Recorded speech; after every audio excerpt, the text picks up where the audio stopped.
Hey, all you beautiful peeps. We're back. Happy Wednesday night. Good to see you. Thank you guys for joining me again. We got some good news to throw out there tonight and a few other things to talk about. So hang on to your chairs, throw on that seatbelt, grab your drinks, and let's get this show on the road. Here we go.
What's up? Welcome back, everybody.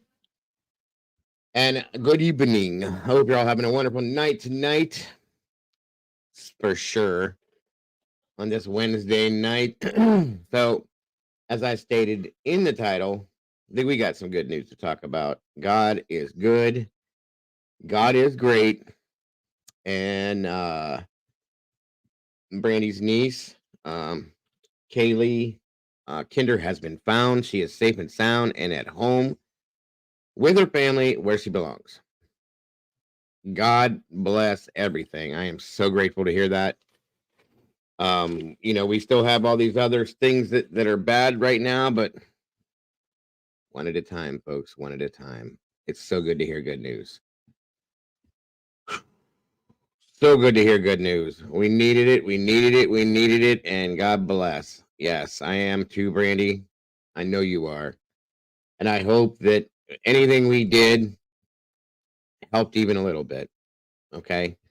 Even if it just helped a little bit, that's all that matters to me.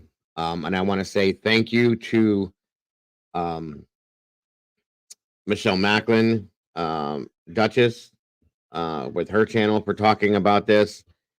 Anybody else that put this out there, guys.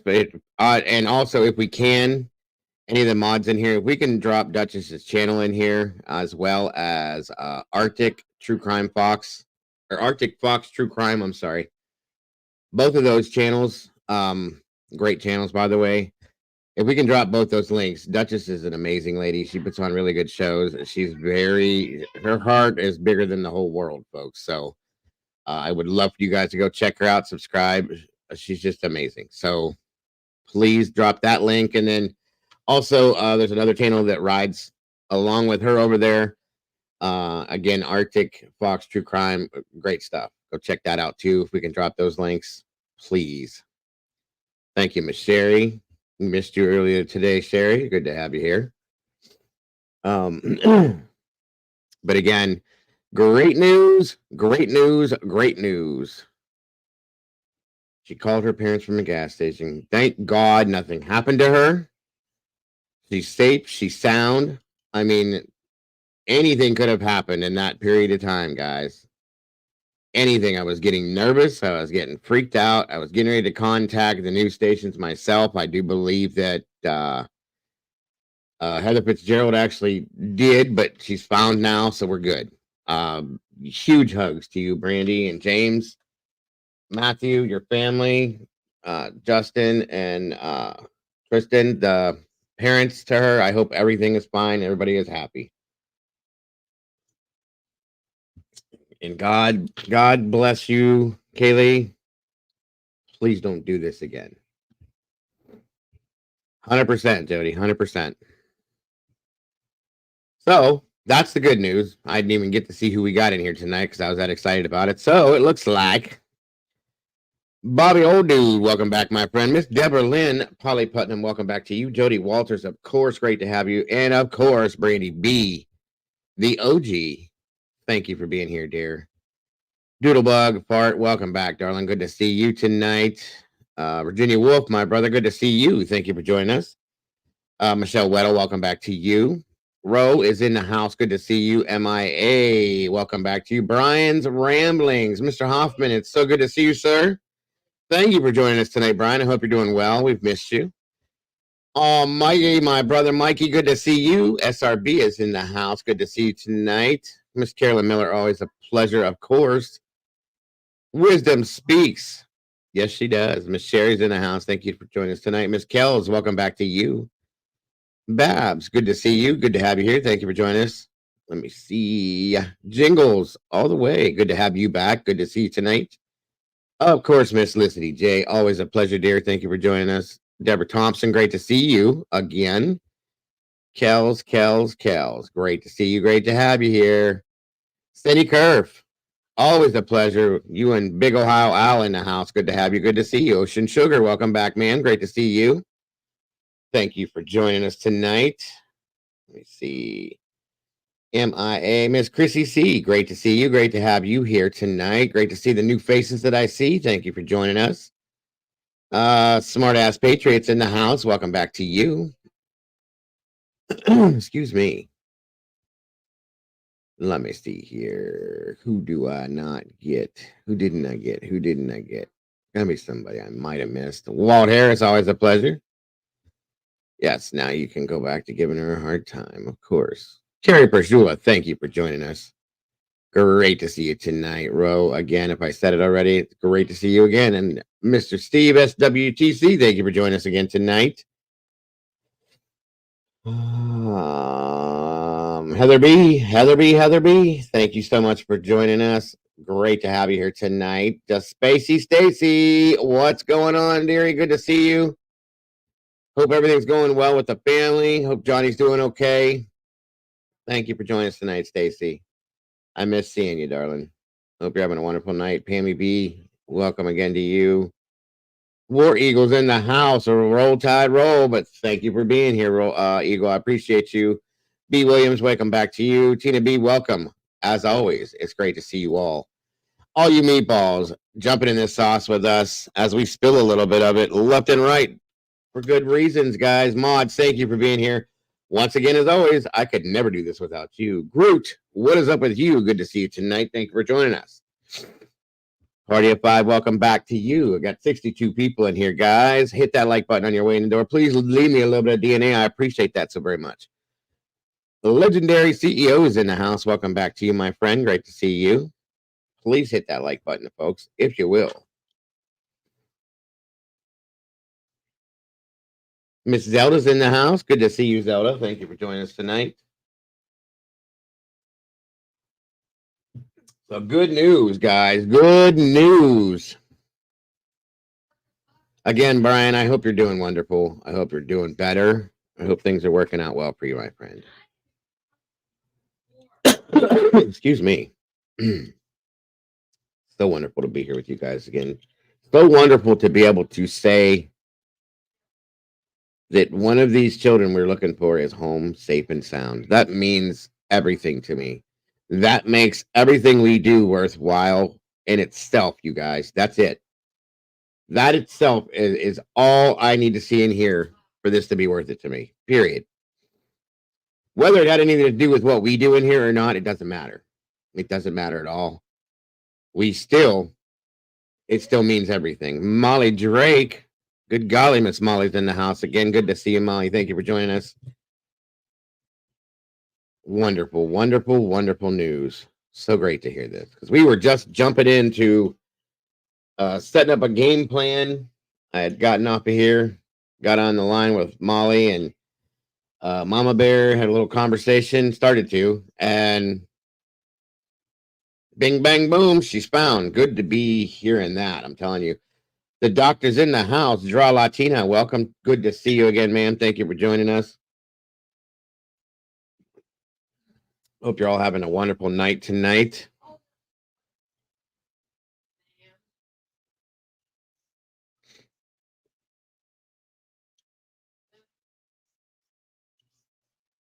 Great news.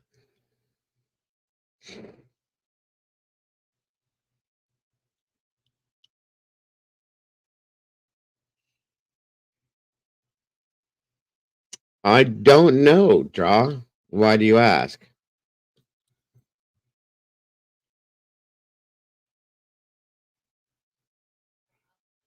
I haven't talked to Clue in a few days, actually. I don't know why.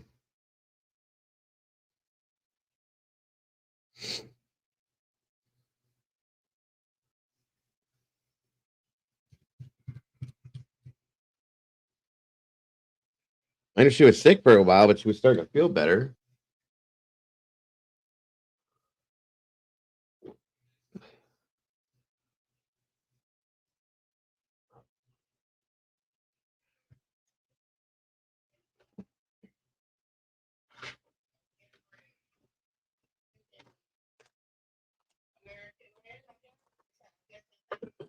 Okay, let's see here.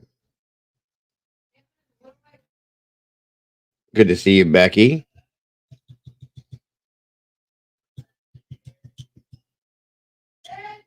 Oh, I don't know, Draw. I don't know. Don't know at all. Welcome back, Chad Button. Good to see you. Excuse me. Sorry, guys. So that's the good news. Now we still have, unfortunately, there's going to be a little bad news that goes along with this, or just bad stuff to talk about. Um, as we jump into this. Oh, okay, Brian. It's really good to see you, Brian. I've actually missed you. It's been a while. I was worried about you. Like I said, I hope you're doing well and you're getting better and all that fun stuff that goes along with that. Welcome, Jessica. Don't ever worry about being late. Good to have you here. All right, let me get something up here to move around. As I said before, um,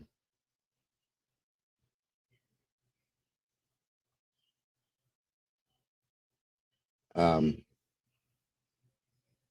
what was I trying to say? I just completely had a went brain dead there for a minute, guys. So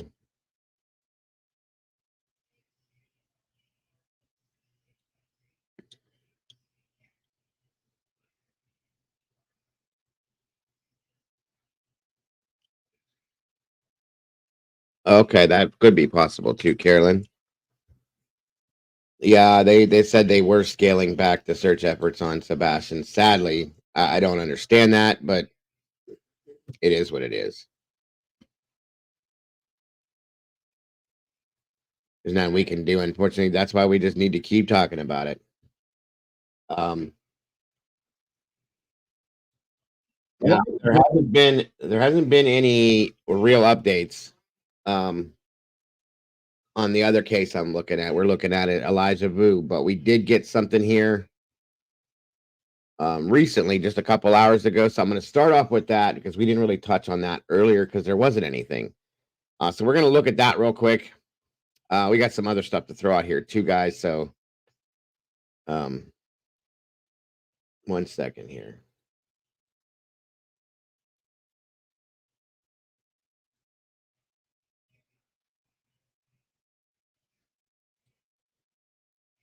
All right, all right. Let me know how this sounds and if everything's good with it. Has been missing for more than 2 weeks, but the search organized by his family at the Mikado Theater in Manitowoc resumes. I'm your Lakeshore neighborhood reporter, Preston Stober, and today I talked with a couple of the searchers to get their perspectives on some of the developments in Elijah's case. Day 16 of searching. What needs to be done? You know, for my family, I would want answers. Manitowoc local Mike Miller decided to help the search for the second time this week. A lot of roads to cover, a lot of miles. Or we get crossed off, or, family keep moving on, searching new areas here. After police released photos of this 1997 Nissan Altima in connection with the investigation, Mike hopes a breakthrough will condense the search. Pin down at least some area of this county. Right now, we're just searching the whole county. It's a big county. But fellow searcher Lori Supel thinks the car provides more questions than answers. Where did the car even come from? We don't know where the car, did it live in the apartment complex? Was it friends of theirs? Maybe just a little bit more information. Was there DNA found in the car? Like, why do we think it's this specific car? She hopes more answers come during Vang and Bauer's court appearances tomorrow. Let the people know, like the Vu family, not people, us, like the Vu family, what actually happened to this little boy so that they can sleep at night. But Mike doesn't think anything new will come from the case. I believe if the authorities don't have the answers yet from them, tomorrow's not going to change it. So we just need to keep on pushing forward here with the search. Once again, this is the vehicle that the Two Rivers Police Department has asked people to check their cameras for, dating back. I see you loud and clear. Nope, not today. I told you you were not in there. Either way, welcome. It's good to see you. Thank you for joining tonight. Back to February 19th. Katrina Bauer and Jesse Vang will appear in the Manitowoc County Courthouse at 10:30 a.m. on Thursday. As for Elijah's family, they will continue to search based out of the Mikado Theater here in Manitowoc throughout the rest of the week. In Manitowoc, Preston Stober, NBC 26.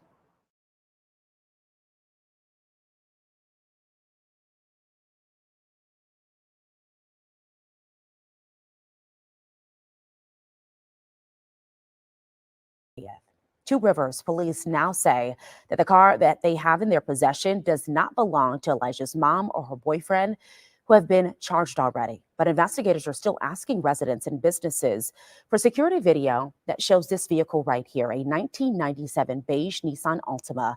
The car has a Wisconsin license plate that starts with the letter A and ends with 0. Investigators are specifically asking for any video of the car from February 19th. Between 2 o'clock and 9 p.m., just before Elijah was reported missing. Anyone with relevant video can upload it directly to the Wisconsin DOJ's website. And we posted a link in this story on our website, tmj4.com. And again, Elijah is 3 years old. Here are some photos of him. He's about 3 feet tall with sandy brown hair and brown eyes. He has a birthmark on his left knee. Anyone with information should call Two Rivers Police. The FBI is still offering a $15,000 reward, and the Manitowoc County Crime Stoppers is now offering $10,000.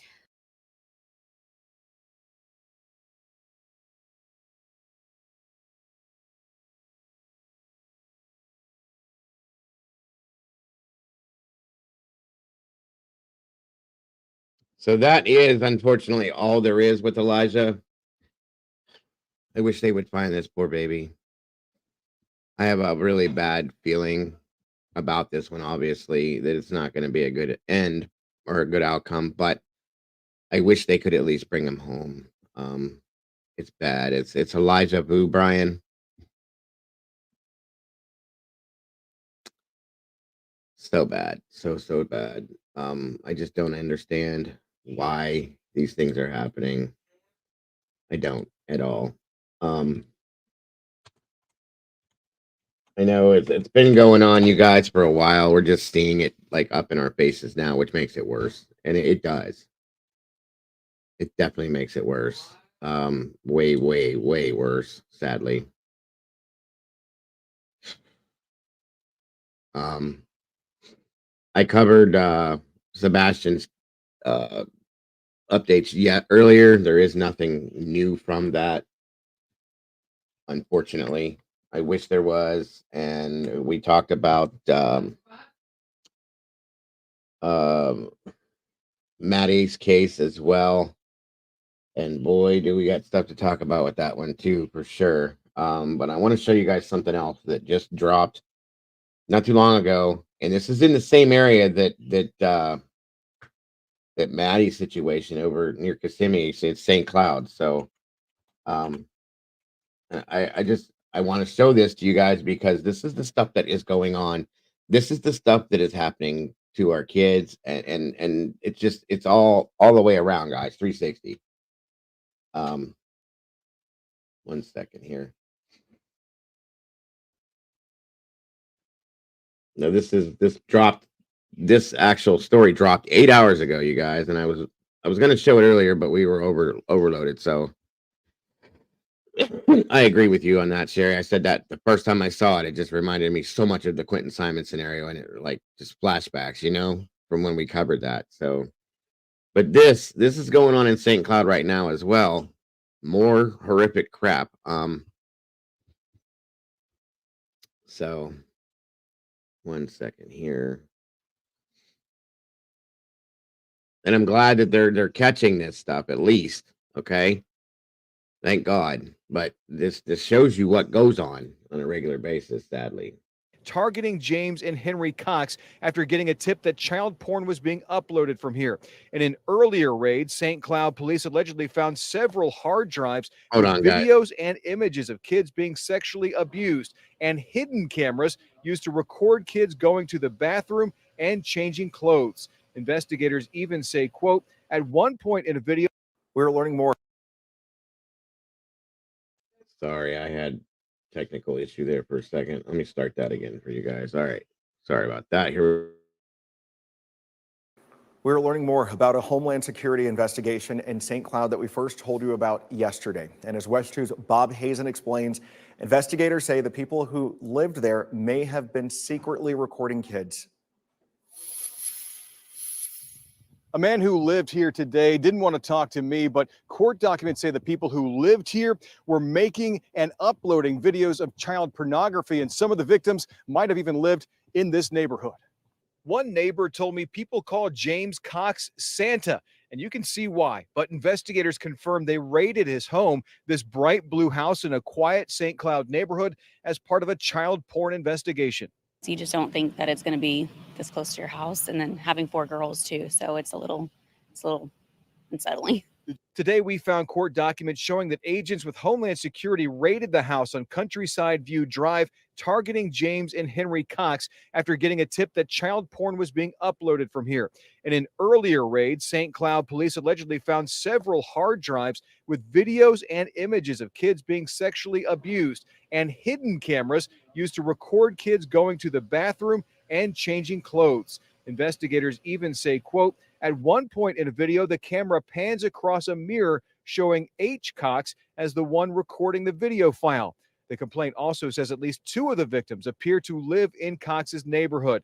During Tuesday's raid, the medical examiner also took someone's body from the house, but they've not confirmed who that was. James Cox is now in the Seminole County Jail. No word on what happened to Henry Cox. No comment. A man who answered the door today said he had no comment. Emily Jenkins, who lives nearby, says she's glad her kids never came around this house. Well, I think it confirms that we can't just be restful and let our kids play outside. It's always play in the backyard now. It's not like it used to be. In St. Cloud, Bob Hazen, West 2 News.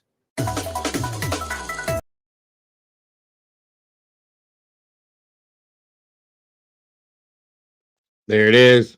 There it is. This is why I'm saying we have to pay attention to everything. You see something, you say something. Period. Period. Period, guys. End of story. And it makes me wonder, since this is so close to Kissimmee or part of Kissimmee, if this other sicko Stearns knew these people possibly. It's just insane. Insane. It's absolutely insanity. I don't get it. But this is why we do what we do. Let me see here.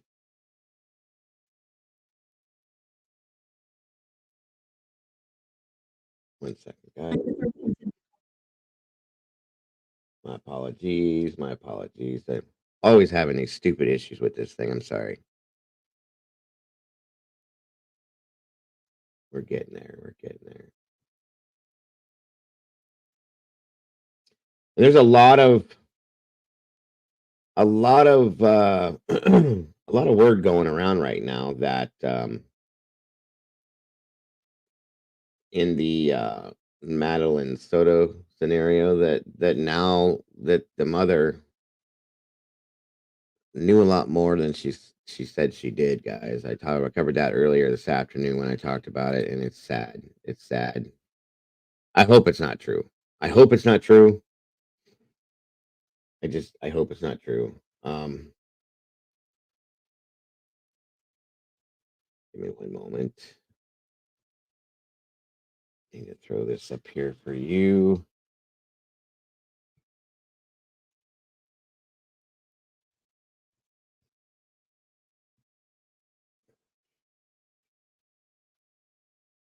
Where is it? Where is it? Here we go.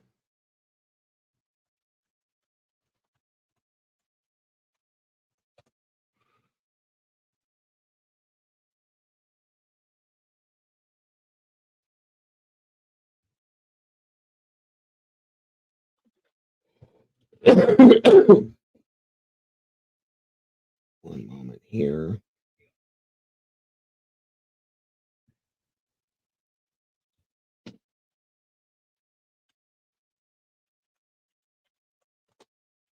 Thank you guys for your patience. I apologize.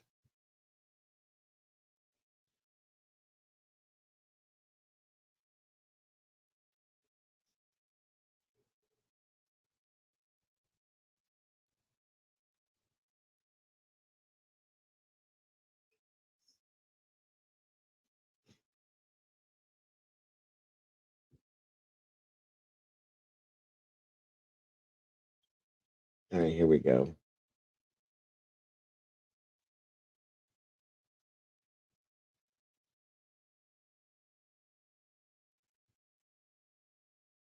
Where is this?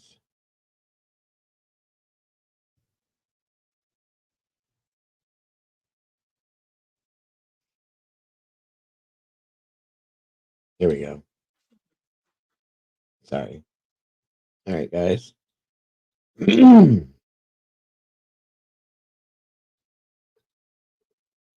All right. Up and at 'em. For answers as TBI works to find his 7-year-old was desperate for answers as TBI works to find his 7-year-old daughter, Iris Crum. Yeah, we've been covering this story now. She went missing on Friday near Murfreesboro. Our Dryden Quigley joins us live right now. You actually have a message from her dad tonight. Yes, Lauren Marius, an endangered child alert for Iris was issued in Rutherford County on Saturday. But now, 4 days later, her dad says they are no closer to finding her. Happy birthday to Daddy. This is 7-year-old Iris Crum. Her family says she's outgoing and bubbly. Loves life. Loves life. Absolute. Welcome, cat lady. Baby Was boo. with her non-custodial mother in Rutherford County and was supposed to be given back to her dad on Friday. That's when things took a turn. It was 4 squad cars and 5 officers, and the intention was to grab Iris, take her away from the house, and give her to us. When police showed up, no one was home, and they haven't been seen since. Investigators believe Iris was taken by Kayla Soretta, who does not have custody of her. We can't stay settled. We can't relax. We haven't slept in days. TBI says she was last spotted near Blue Fox Trail in Rutherford County.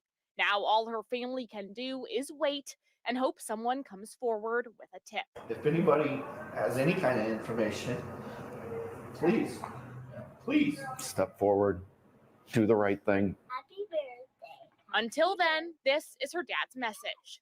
Iris, if you do watch this, I love you and I miss you. Sarezda is wanted by police for custodial interference. The family believes she is still in the area, so if you see her or Iris, you're asked to call 1-800-TBI-FIND. Marius. Such a cute kid. Iris Crum is one of 11 active missing child alerts in Tennessee. That includes Sebastian Rogers, the teen with autism missing from Sumner County. You can see the progress being made on finding these children on our WSMV4 News app.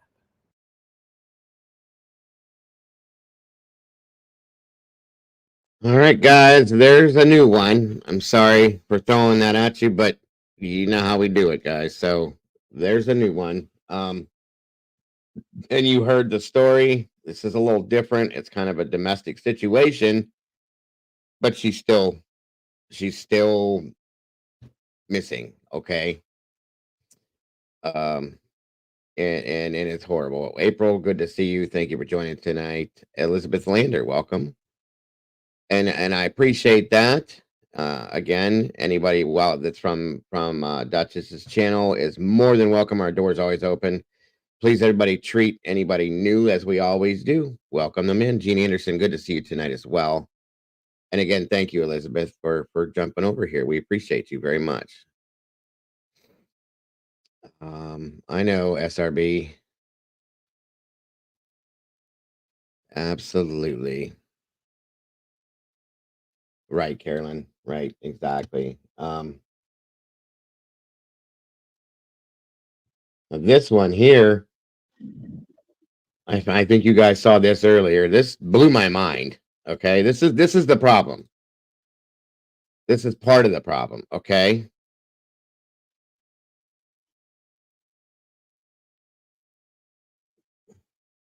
To tonight and only on Fox, a mother is enraged after two strangers found her 7-year-old son wandering down a busy road when he was supposed to be in school.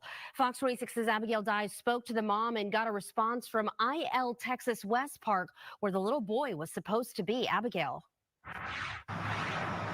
Well, Rashi, this mom usually picks up her son at daycare after school, but instead she got a call from two strange men saying they found him wandering down a busy road. I mean, I can only imagine how scary that could be for a parent. And the school says this child just wandered off on his own, but the mom says she's happy that he's alive. Where's your parents? Cell phone video taken by two men after they found little 7-year-old Jordan all alone. He almost walked in the middle of the street. Yeah, hey, them streets are bad. Oh You gotta my watch out God. for cars. He was wandering down Belair Boulevard in West Houston. I ain't never seen nothing like this. It was around 3 p.m. Friday. You know your phone number? Okay. Let's call your family, okay? I received a call from a number that I didn't recognize. I didn't initially answer, but they called me back. I answered and they asked me, did I know someone named Jordan? She sure did. Jordan is Cheryl Thompson's son. And my heart's in my stomach. I'm like, it's only 3 o'clock. He should be within the school's care. How did he walk away from the school? The men got Jordan to his daycare, which is in the same area. They found him about a half mile from IL, Texas. Now, see, thank Jesus, this turned out good. But those two guys, they could have not been who they were and grabbed this child and off they go and never seen again. Never. This is the problem I have. This is one of our problems right here. Don't tell me that this child just walked away from the school, because you're not doing your job then. Period. It's your job to watch this 7-year-old child. He's walking down through Houston, around Houston. You see how busy this is. Are you insane? Oh my God. This West Park, where Jordan was supposed to be. I'm just thankful for the fact that he made it from the distance of where the school is to where he ended up, which is like half a mile, without being hit by a car. IL Texas says Jordan somehow got out of the school, then jumped this fence, which is about 6 foot. And little Jordan, he's only 3'8". He did all of this undetected. With his backpack on his back the whole time. He could have gotten hung. His little body could have just been dangling from the top of the gate. The school says they immediately called a code red when they realized Jordan was gone, but Thompson's upset that she didn't get a call. It's very concerning. Very concerning. She says she wants to see the school take action so something like this doesn't happen again. I just don't want this situation to get swept under the rug. I really don't. Now, IL Texas declined an interview, but said in a statement, we are conducting a thorough investigation to ensure that an incident like this does not happen again. The safety of our students is and always will be our #1 priority. Now, there also is security footage of Jordan leaving the school, and the mom thinks that that will help clear this whole story up. We have requested that footage, and we'll keep you updated on fox26houston.com. Reporting live, Abigail Dye, Fox 26 News. And that's how some of these things happen, you guys. Somebody was not paying attention to this child. 3'8", and he just walked away. He climbed a fence. Like she said, he could have hung himself. I've been stuck there. He could have been taken. Worst of all, 2 men grabbed him off the street and said, hey, thank God there's still good people out here, okay? Thank God. I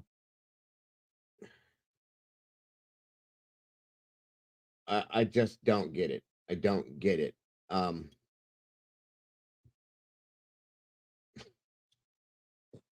We got to start doing better. We need to do better. We have to do better, period. Okay?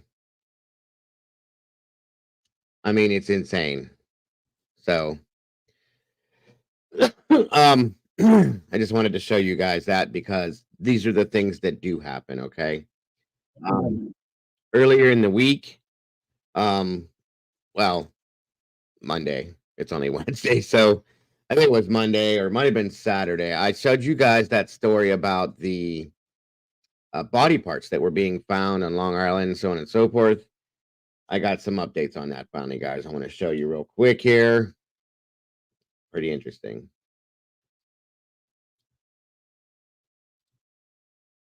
All right, 1 second here.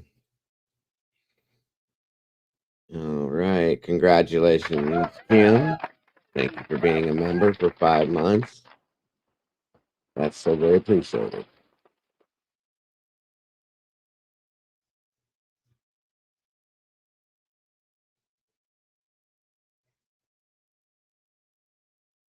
Well, we will take you and be your family, baby boop. No worries. In connection with the dismembered body parts that have been found across Long Island. Right now, they've been charged with hindering prosecution, tampering with evidence, and concealing a human corpse, which under New York law are not bail eligible. All right, Fox 5's Jody Goldberg live at Central Islip. And Jody, all 4 suspects have been released without bail.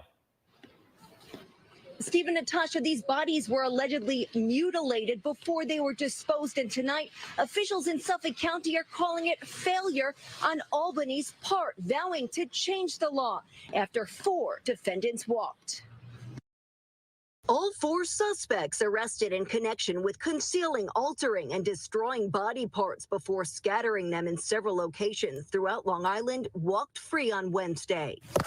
Stephen Brown, Jeffrey Mackey, Amanda Wallace, and Alexis Nieves, ranging in age from 33 to 40, aren't going back to Railroad Avenue in Amityville. Where are you going? I don't know. It's uninhabitable due to damage to the plumbing after an extensive search, according to prosecutors. The 4 are charged with non-bail eligible crimes, including concealing a human corpse and tampering with evidence. In court, prosecutors say the defendants used butcher knives and meat cleavers to destroy human body parts and went through barbaric lengths to conceal it all. He didn't have anything to do with this and certainly didn't kill anybody. None of the defendants have been charged with murder in connection with the killings of the victims, a 53-year-old man and a 59-year-old woman, first found last week in Babylon Village. They entered not guilty pleas. Their attorneys didn't say how they knew each other or their victims. We maintain our innocence. We look forward to receiving discovery and whatever evidence they have, and we plan on fighting it vigorously. Criminal defense attorney Andrew Cherkasky, who is not tied to the case, calls the bail reform process an absolute disaster. This is the problem with taking the discretion away from the judges. Every case is different. And so in one case where you have egregious sounding offenses, if it doesn't fall into just the right category in the Bail reform program. These people were cutting up human bodies and dispersing them all over Long Island. And they were set to, go ahead, go home. Enjoy your dinner tonight. Have a good night. What? What in the actual what? You're kidding me. Does that make any sense to anybody? What is going on, you guys? Okay, this is the answer to the question as to what the hell this was, but they turn around and allow them to go home. I just don't even know what to say anymore. I'm afraid to go out in public anymore. I don't want to leave my home for fear of some stupid, crazy shit happening. And now, what is going on? This is insane. Statute, then all of a sudden there's no bail available. Cherkowski says it's not uncommon for law enforcement to charge crimes they have evidence of first. I think that the detectives likely were able to put the pieces of the puzzle together with regard to figuring out who is involved in that part of the crime or the movement of the bodies, and perhaps that evidence was very clear and apparent to them, whereas the evidence to actually establish arrests or the probable cause necessary for homicide or murder charges here, that may take them additional efforts, maybe some lab testing or some other types of investigative techniques. The four were released with GPS monitoring devices and can't leave Suffolk County. They're due back in court this week, and next, prosecutors anticipate additional charges. Okay, so these people know what they did, okay? So they put ankle bracelets on them and released them and said, go, enjoy your day, have a good day. Thank you for showing up here. They're supposed to go back to court with new charges. Do you think that somebody can't take a pair of scissors and cut that off and get the hell out of the United States? I've seen it happen before. People do it every day. So they're just saying, hey, we trust you. Go ahead. No problem. We know you'll come back to court. We know that you could possibly do this to more people, but that's okay. Enjoy your weekend.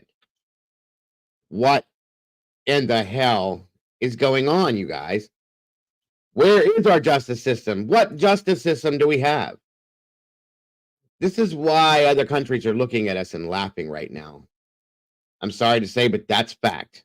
Okay? It's fact. In Central Islip, Long Island, Jody Goldberg, Fox 5 News. Natasha, let's send it back to you. Wow.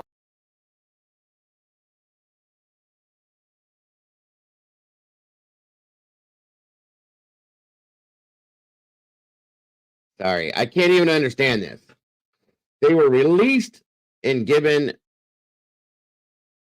supervised release, you guys. What is that? Is that a new thing now?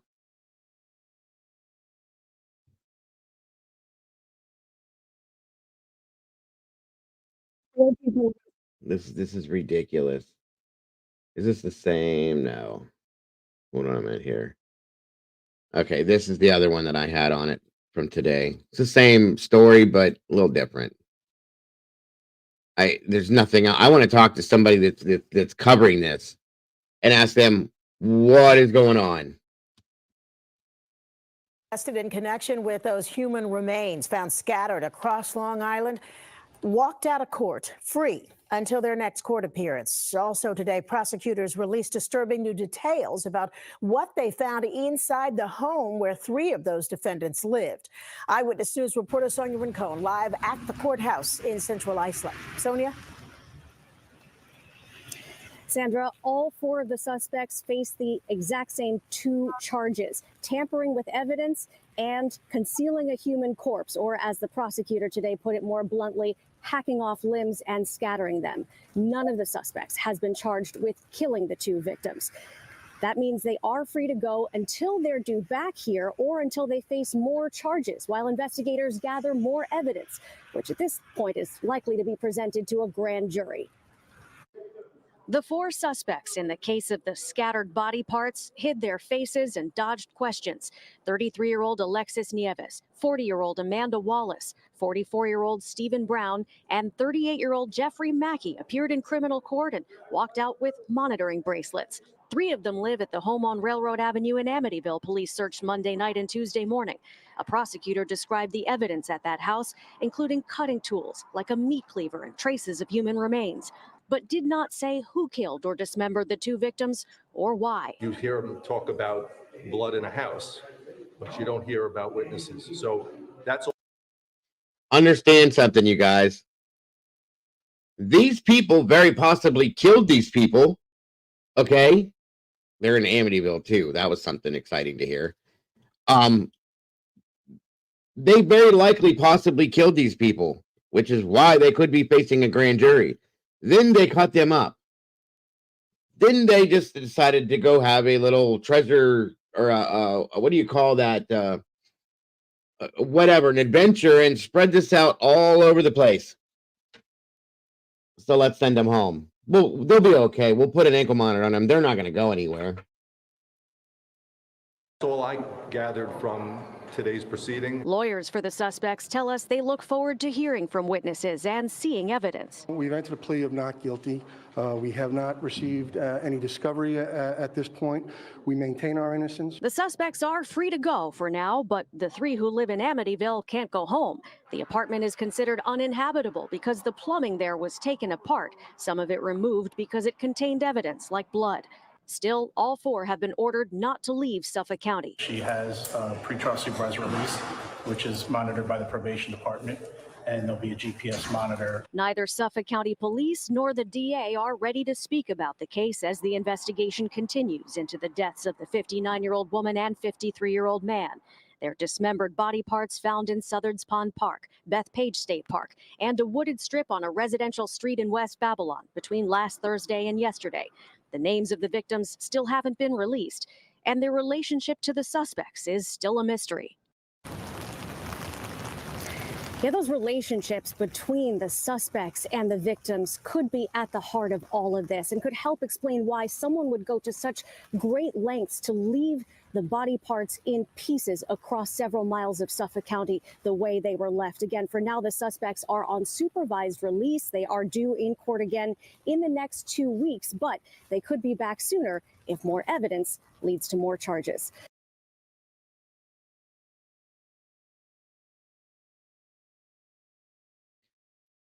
Good Lord in heaven, what in the hell is going on? That's all I can ask. That's all I don't even know what to say. I don't even know what to say. Supervised release. Okay, because we haven't done that before. There wasn't even a bail for them to have to get out on, guys. They were just, go ahead, no big deal.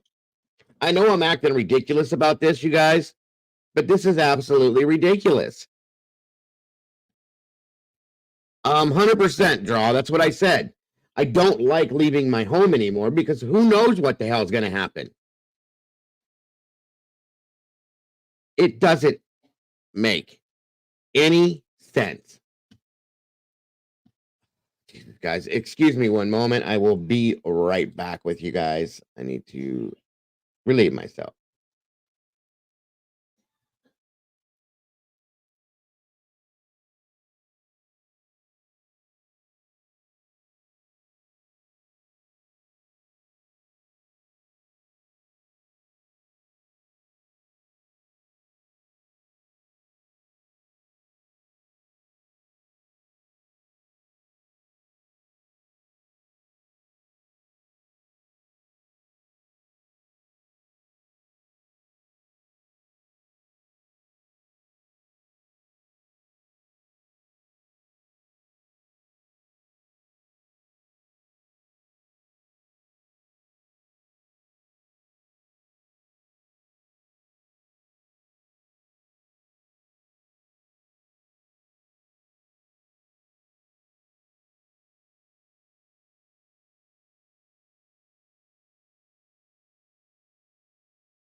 All right, everybody. Sorry about that.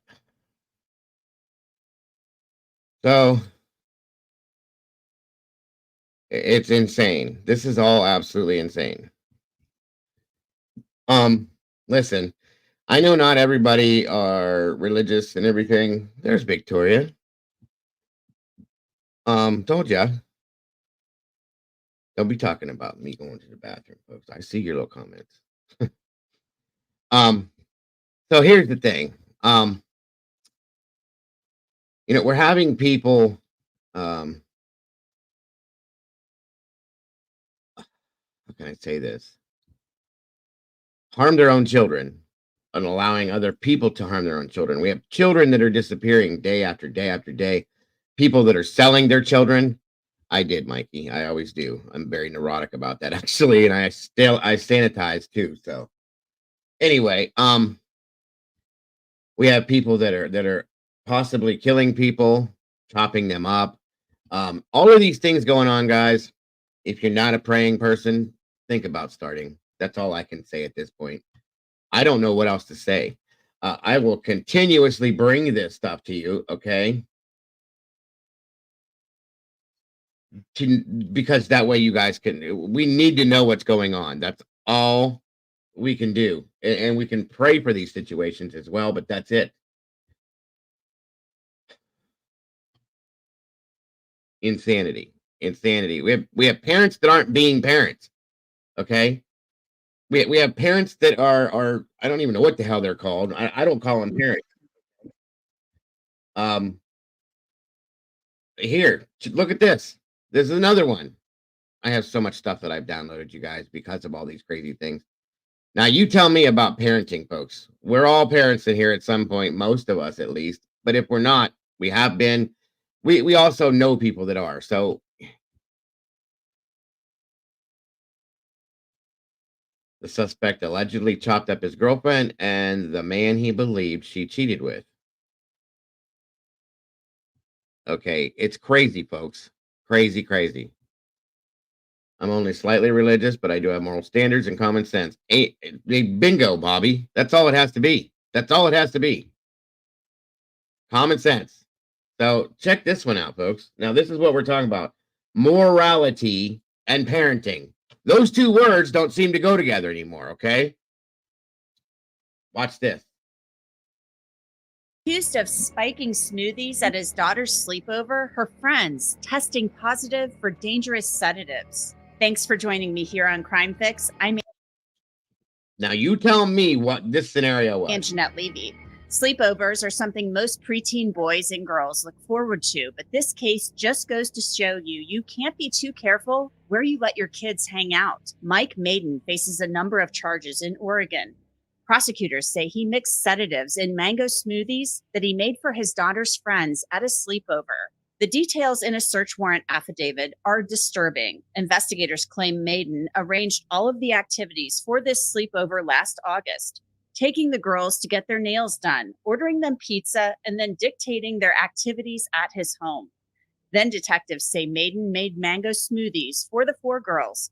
Each had a different colored straw, and Maiden insists that the girls drink all of the concoction. Thank goodness, one of those girls became suspicious. She described cuddling with one of her friends and said Maiden came to the basement a couple of times and actually took her arm from around her friend. One time, he put his finger under her nose to see if she was sound asleep. The girl texted her mom, "Please pick me up and say I had a family emergency. I don't feel safe. I might not respond, but please come get me. Please, please pick up. Please, please." The girl then texted a family friend who came to get her, and they returned to the home and picked up the rest of the girls. Detectives say the girls tested positive for benzodiazepines at the hospital. Those are sedatives that can be used to reduce anxiety, muscle spasms, and reduce seizures. For his part, Mike Maiden has pleaded not guilty to a laundry list of felony and misdemeanor charges, including causing another person to ingest a controlled substance. His lawyer, Mark Cogan, saying, "Mr. Maiden is presumed innocent, and we hope that people will reserve judgment until all of the facts and circumstances are known." With me to discuss this ultra creepy case is somebody who knows all about creepy cases. He's Chris Hansen. He's the co-founder of the True Blue streaming crime network. He's also the host of Takedown with Chris Hansen and also the host of the Predators I've Caught podcast. He wears a lot of hats. Chris, thanks for coming on. Thank you. Your first thoughts about Michael Maiden? Well, it's disturbing on so many different levels, Anjanette, and you know, it starts with the grooming process. I mean, here you've got a guy who has plotted this sleepover. He's had calls with the parents of the other girls. His wife apparently doesn't speak English, so he's controlled this entire event, taken them for manicures, all the things that young girls like to do, and then, according to the criminal complaint, drugged them and initiated a process of what can only be described as sexual assault. And so not only is this a horrific crime on its own, but it was a premeditated, planned crime to take advantage of these young girls who only wanted to sleep over and to hang out with their friends. It's just offensive and criminal and predatory on every level. It's completely predatory. And, you know, at this point, these are allegations. But the information in the affidavit here is so damning and so disturbing. I mean, you hit the nail right on the head with the grooming going on. You know, he takes them for a spa day, you know, the nails, and then they do little spa things in the basement, you know, things that girls like to do, especially maybe pre-teenage girls, you know, things that are fun for them. And so he's kind of softening them up. And but he's he was also able to, trying to control everything they do. Exactly. And that's, you know, what takes this to the next level. You know, it's all bad, you know, all of it. But it's truly one of the most disturbing cases I've ever seen. And to add to it, you've got the fact that he talked to each and every one of these parents. These parents did their due diligence. This wasn't just drop their daughter off at some sleepover where they didn't have a lengthy discussion with the parent of the child hosting the sleepover. There were a lot of discussions here. Promises were made, guarantees were made that these kids were going to be safe, that they were going to be chaperoned. And then at the end of the day, I do believe this is a father to one of the girls, which imagine who that girl, how she feels.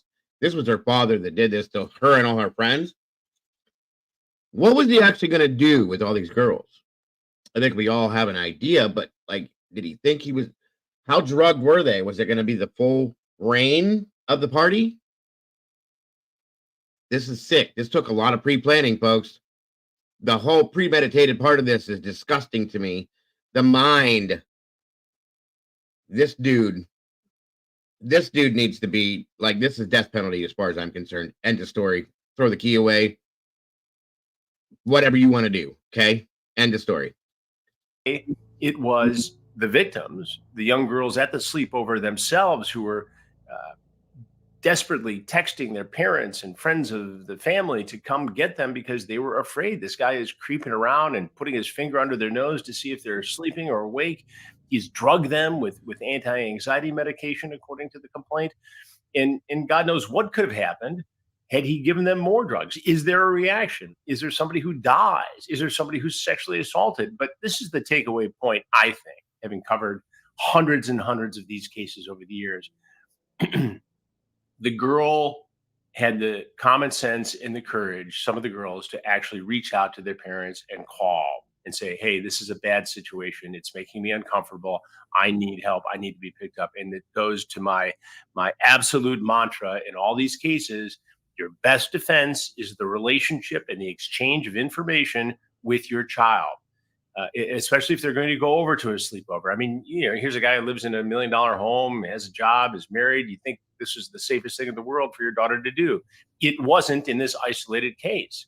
So if your daughter or your son is uncomfortable in any way, they have to be very comfortable coming to you and saying, this is a problem. This makes me feel weird. This isn't right. And whether it's an online predator or a predator like this guy allegedly is, who is known to the parents, whose child is known to the victims in this case, you have to have that open conversation, that open line of communication, so your child feels comfortable to say, hey, this is not good.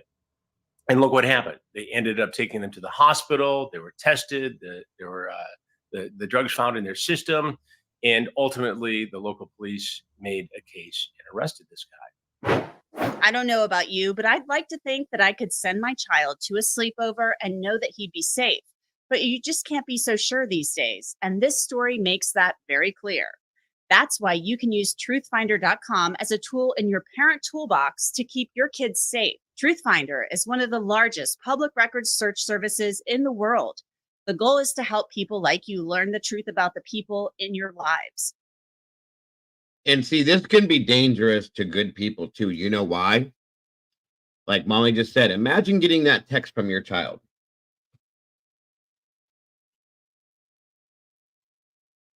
I would probably be in jail. That's why this is dangerous to good people too. If I went there to pick my child up from a scenario like this, I have 2 daughters. Nope. You would have to bail me out of jail. And I probably would unalive this guy. I'm just saying, that's my child. Come to find out all of that, there's no way in hell, you guys. There's no way he would survive that if I was around. Michael May, Brian. That's what I was going to say, Heather. What about his own daughter? Was that going to be a part of the plan? Again. Truthfinder background checks anyone you search to look for any possible red flags. It will show you things like someone's past and current addresses, criminal records, even sex offender status. Here's how it works.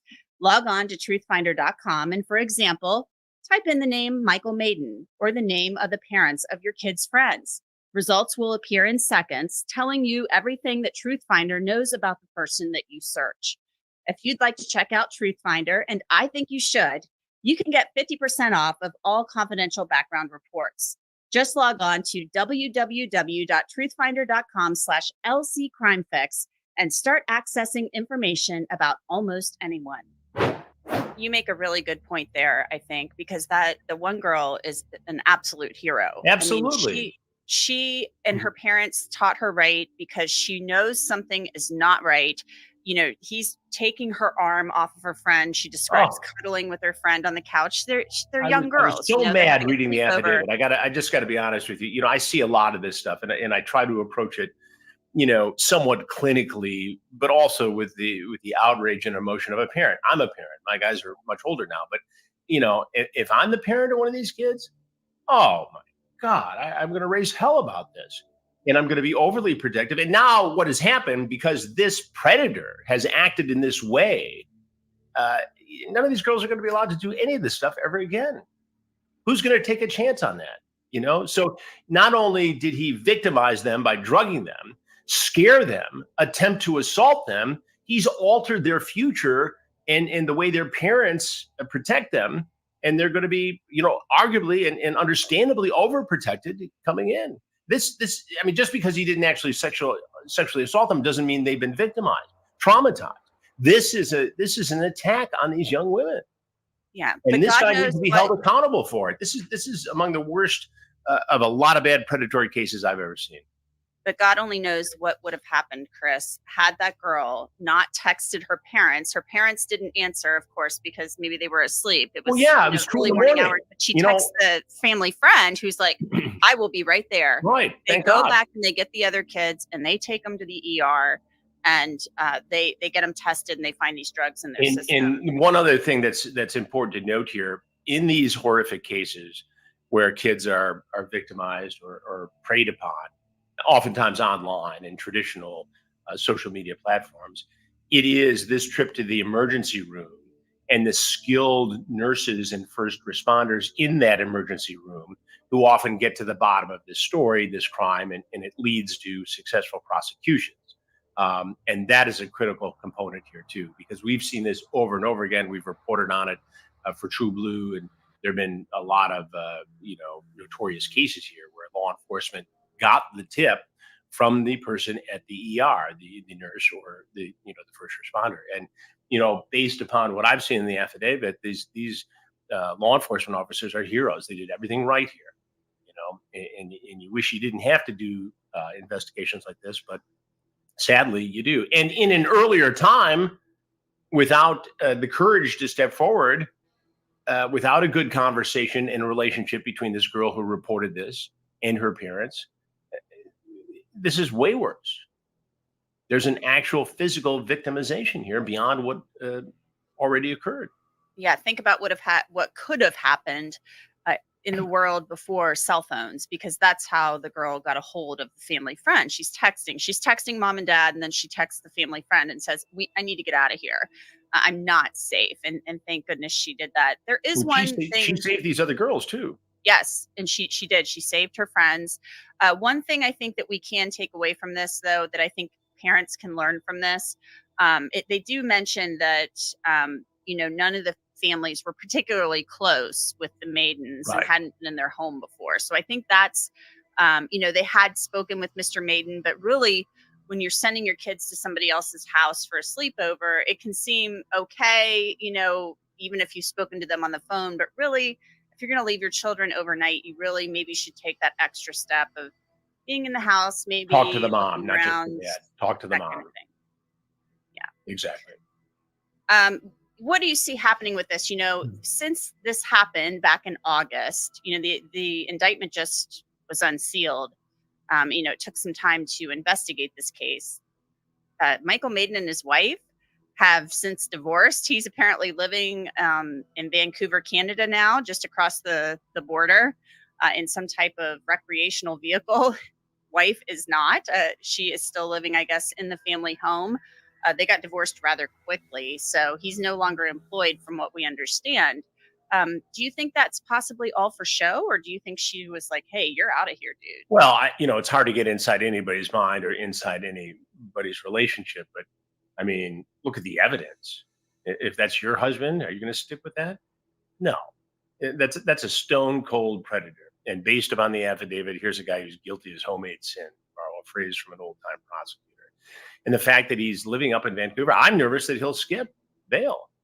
And if he's not punished, if he's not put away, what is to stop him from trying to do this again? I mean, this takes predatory behavior to a whole new level. And guys like this have been thinking about this, have been fantasizing about this, have been planning it, and they get to the point where they can't stop from fulfilling this fantasy. And this is when we see these predators come into our sting operations, as we did last week in Florida, working with Sheriff Grady Judd. That's when we see these people show up and do things like this guy did in this case. It's very disturbing. And again, what I hope parents take away from this is to continue to create and nurture this dialogue with their children. Weird things are out there. There are adults online and sadly in person who like to trick kids. You need to be aware of this. Kids don't like to be tricked. If you sense you're being tricked, come talk to me, and together we'll deal with it. Just one final question for you, Chris. This guy is 57 years old. I mean, this stuff does not happen in a vacuum. You can't tell me if this is indeed true, and he's innocent until proven guilty. Absolutely. You can't tell me this is the first time. It's too premeditated. It's too calculated. It's too creepy, weird. It gives you the sense of a true fulfillment of a fantasy. I would have to guess, based upon the criminal math here, that if he hasn't tried this before or done something along these lines, he's been really, really plotting it and fantasizing about it. And if you check his computer and what he's been doing online, does he have a dummy computer that he's been using? I would predict without fear of contradiction, you'll see things that back that up. Chris Hansen, thank you so much.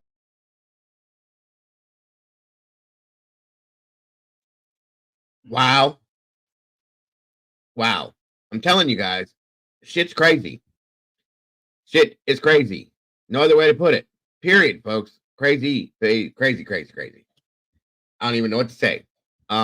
Things have gone to a level now that I cannot even understand. This guy, 57 years old, okay?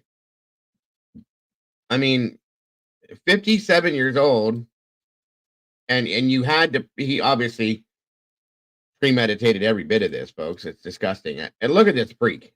Look at him.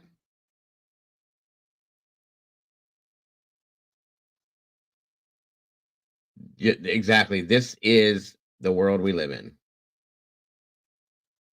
His age is, it's not even that the age of 57. I'm claiming his age because he should know better. You're 57 years old, almost 60 years old, and what are you doing?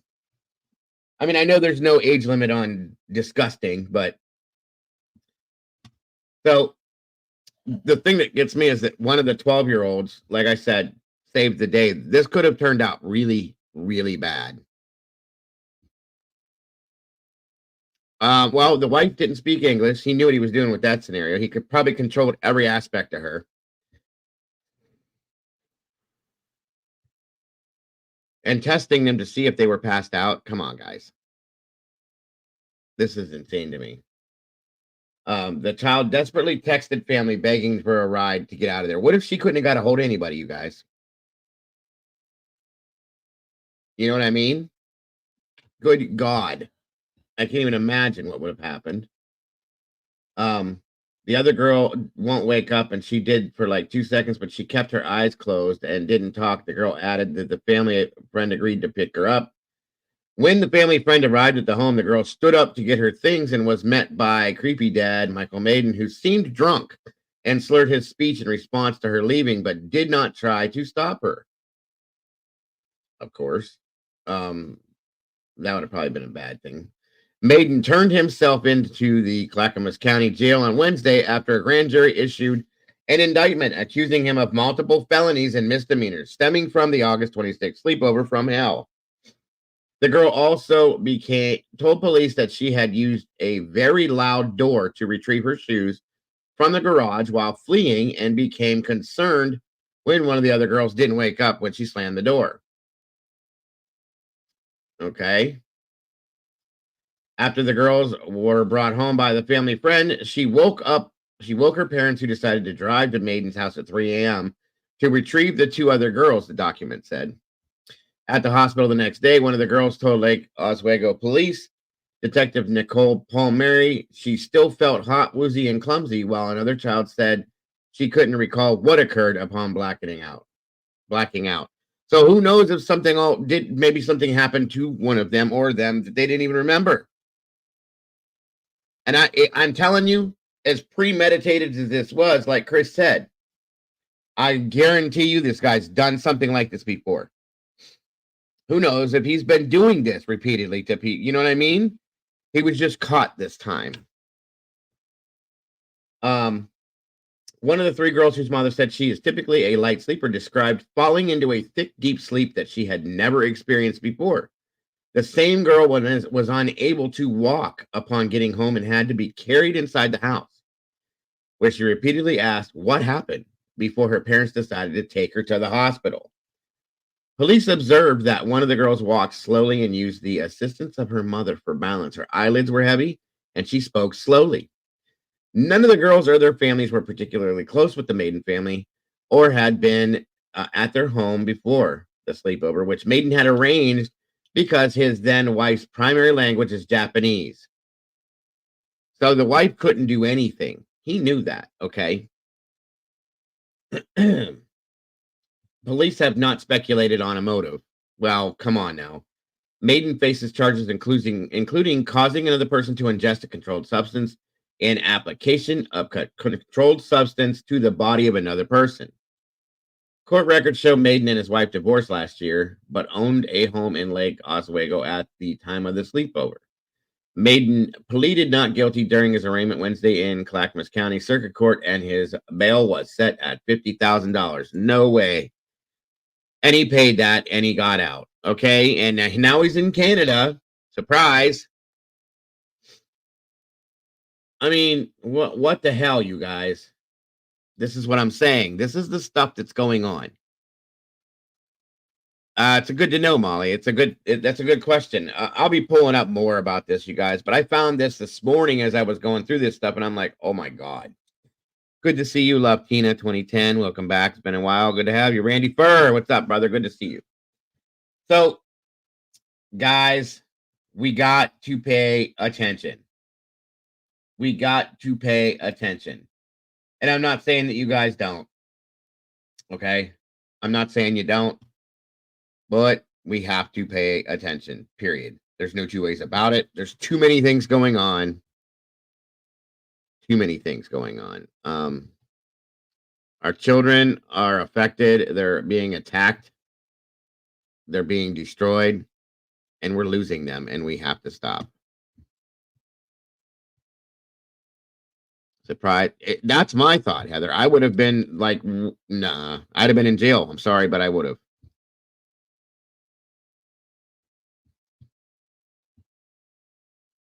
Yeah, there's no speculation, period. We do not need to speculate. He wasn't going to rob them, for Christ's sakes. 100%. We know what he was going to do. End of story. Jesus, you guys. So, I just don't even know what to say anymore.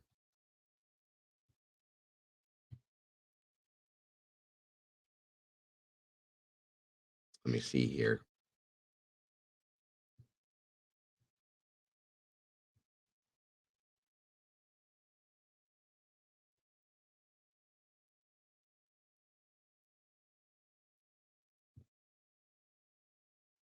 Oh,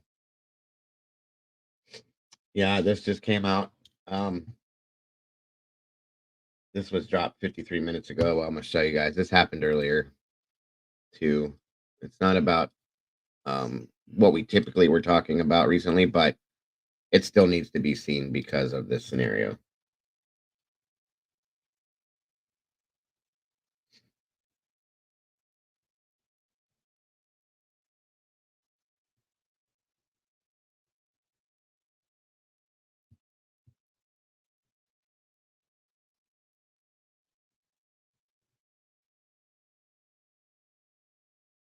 There's no sound, guys. It's just a video, but watch.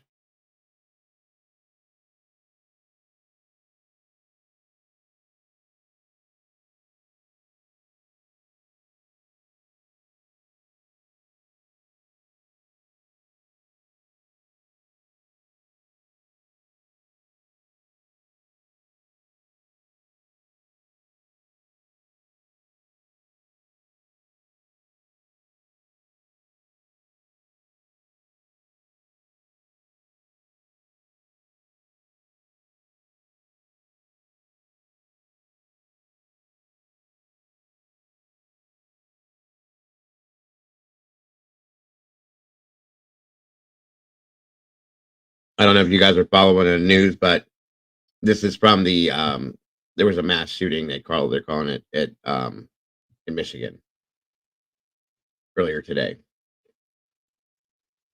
These are the suspects.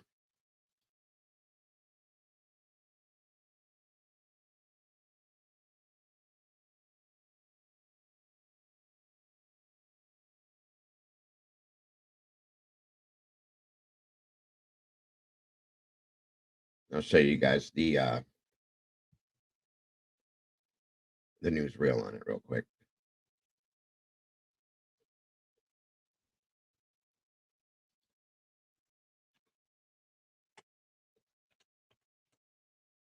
I just realized I said Michigan. It's Philadelphia, guys. I was reading something else, and sorry. One moment here.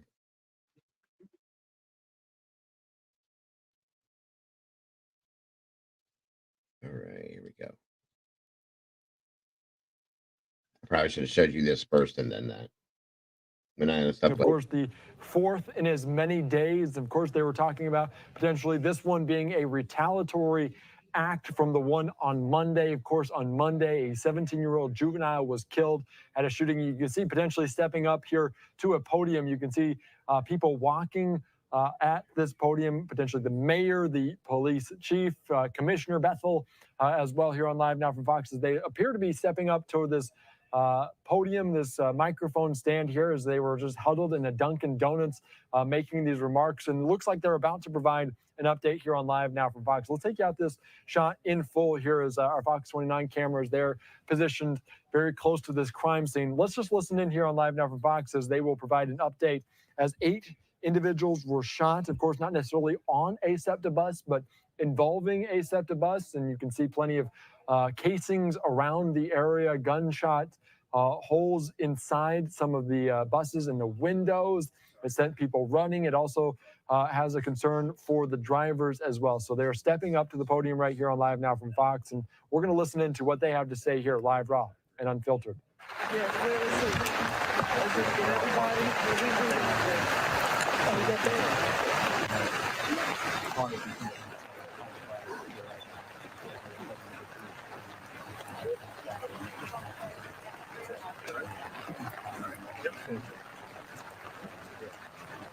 I don't know if you guys have any needs up front or not.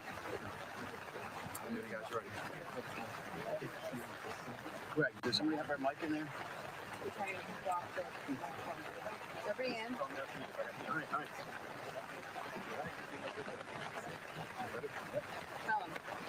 Hi, good afternoon, everyone. I'm Sergeant Eric Grip. I'm the Public Information Officer for the Philadelphia Police Department. We're out here on the 7300 block of Rising Sun Avenue to talk about a mass shooting which happened shortly before 3 o'clock, 2:59. We're going to hear today from our mayor, Sherelle Parker.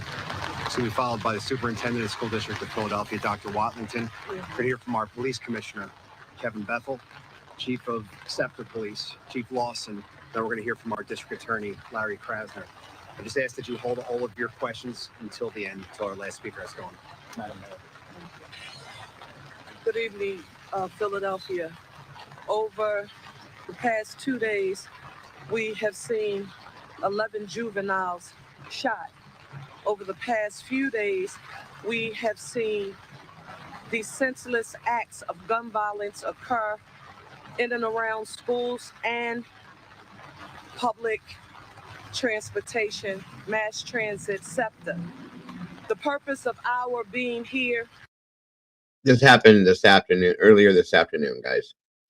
On today is to inform you all that enough is enough, that every law enforcement partner that we have here in the city of Philadelphia is actively engaged and working together to ensure that every resource that is needed is readily available so that the work can be done to solve the crimes. Now, this is what's extremely important to me as mayor of this city, that the people of this city know that we will not be held hostage, that we will use every legal tool in the toolbox to ensure the public health and safety of the people of our city. We know that we have to ensure that we have access to economic opportunities, quality public education, year-round opportunities, out-of-school time opportunities, and we're going to work on that. This simply further strengthens our resolve to get this done, but we are going to ensure that every partner that we have, every resource that we need to solve this crime, to ensure that those who are responsible are held accountable, we're going to make sure that we do that.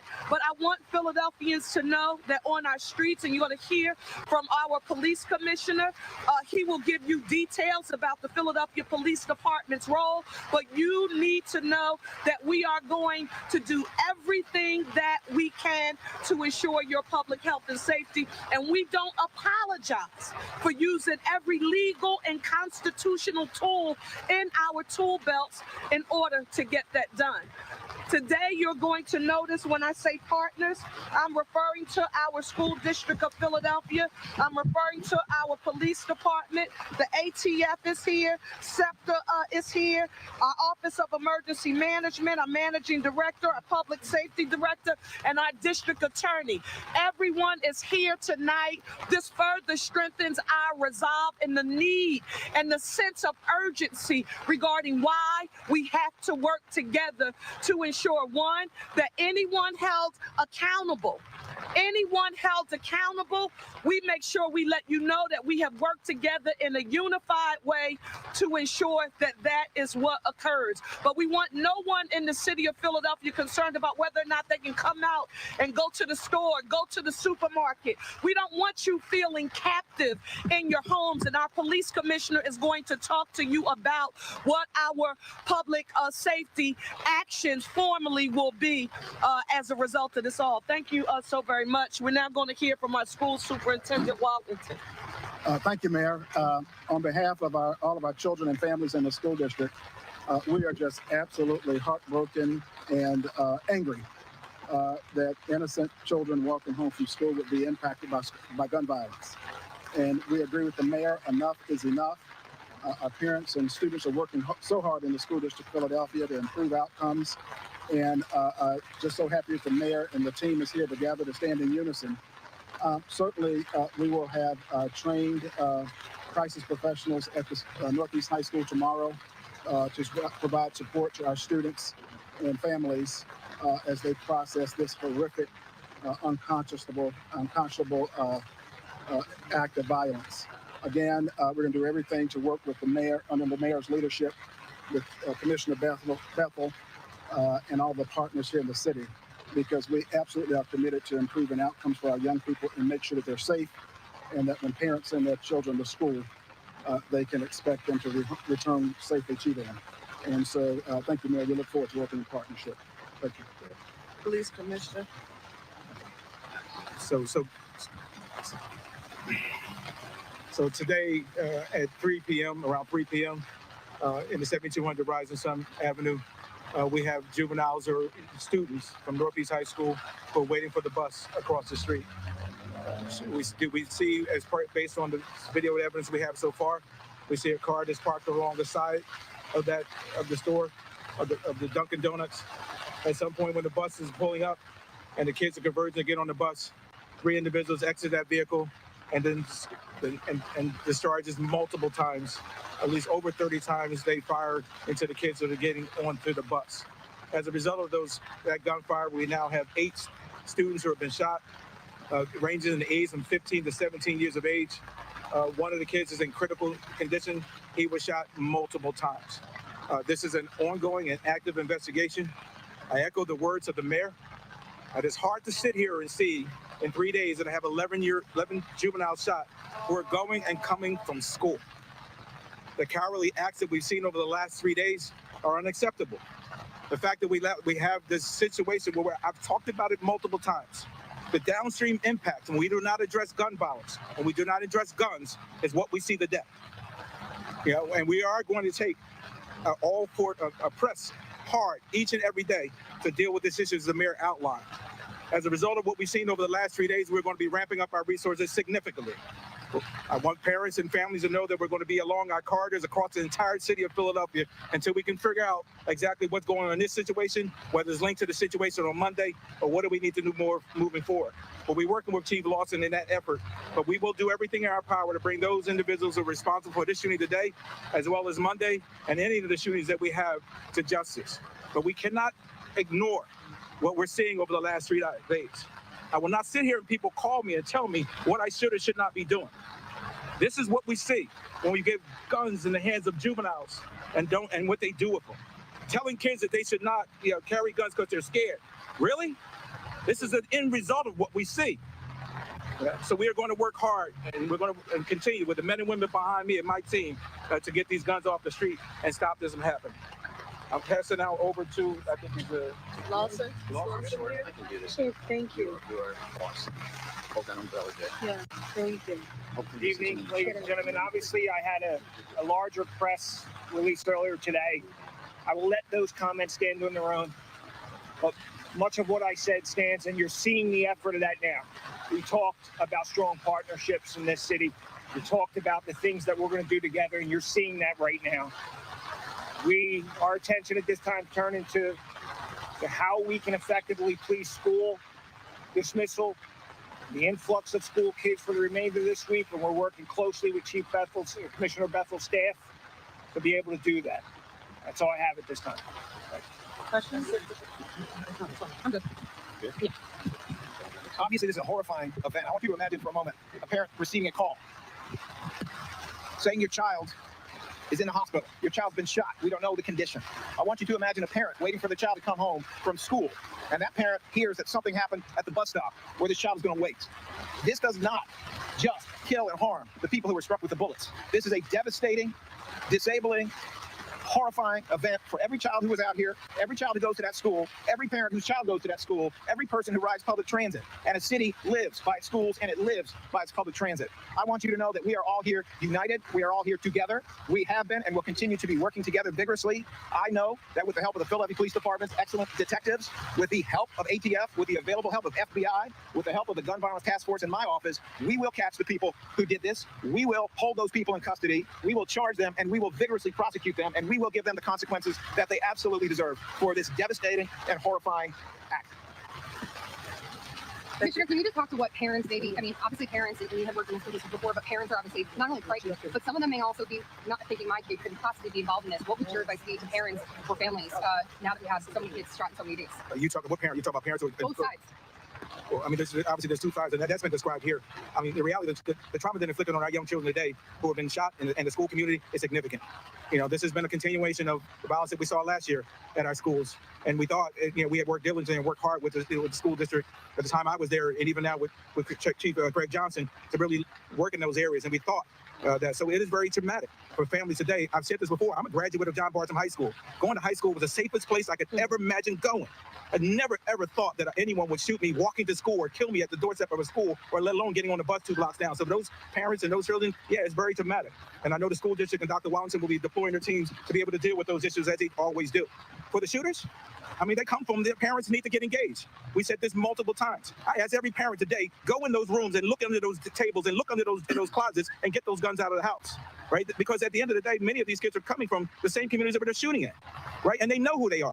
The problem is the parents have to care first. That's got to be number one. They have to care first. They have to stop giving these things to them to raise them and raise them themselves. That's the first thing we need to do.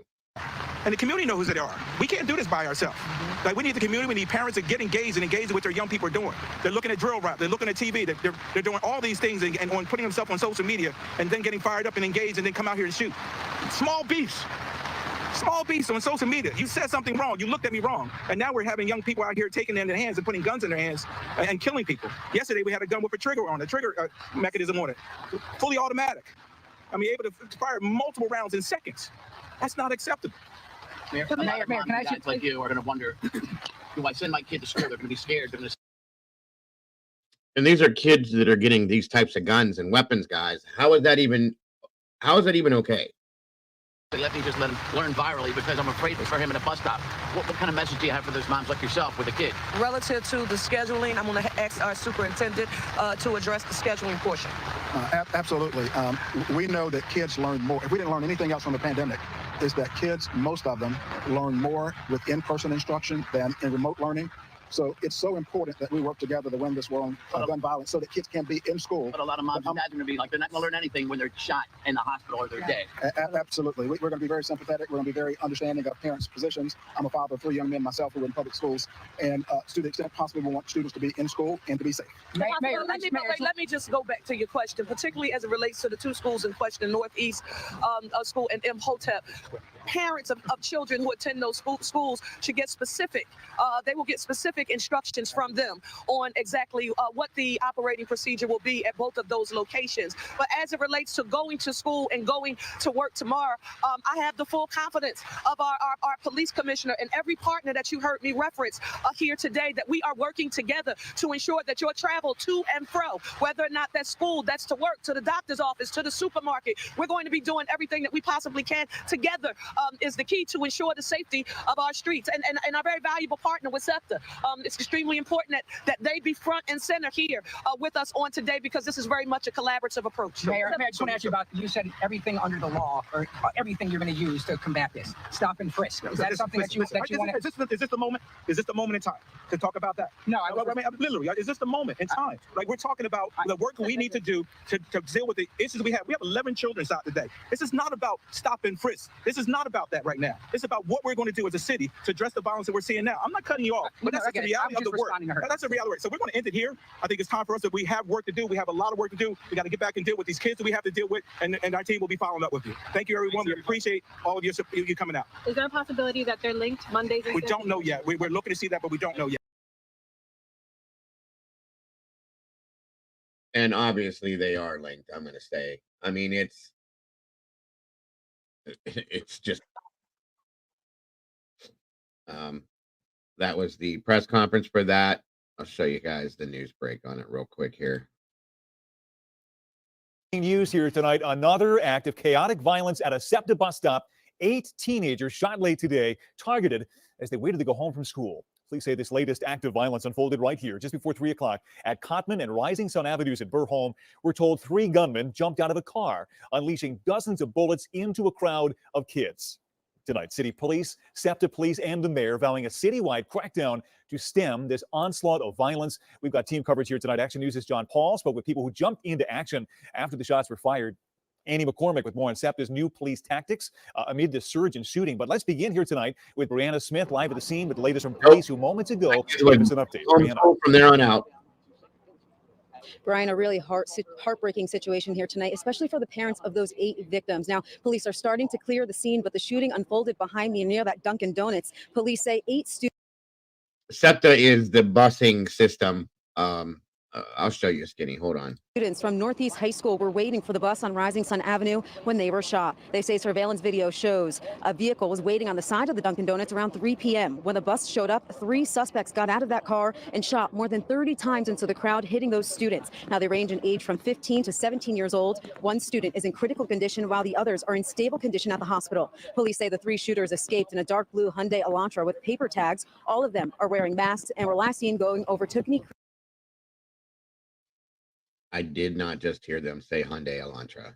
I can't even. There's no way. Creek Bridge. Police Commissioner Kevin Bethel is outraged by yet another shooting with several young victims. It's hard to sit here and see in 3. All right, I won't make you watch that again, but yes, this is insanity, okay? And honest to God, Licity, that does look like it could be the same car that lady was robbed coming out of the bank. Hold on a minute here. Let me show you guys. 1 second. If it'll load. I swear to God, that's the same car. Well, no, wait a minute. The one in there in the... Hold on a second. That's not what I was looking at. There. Let's try this one.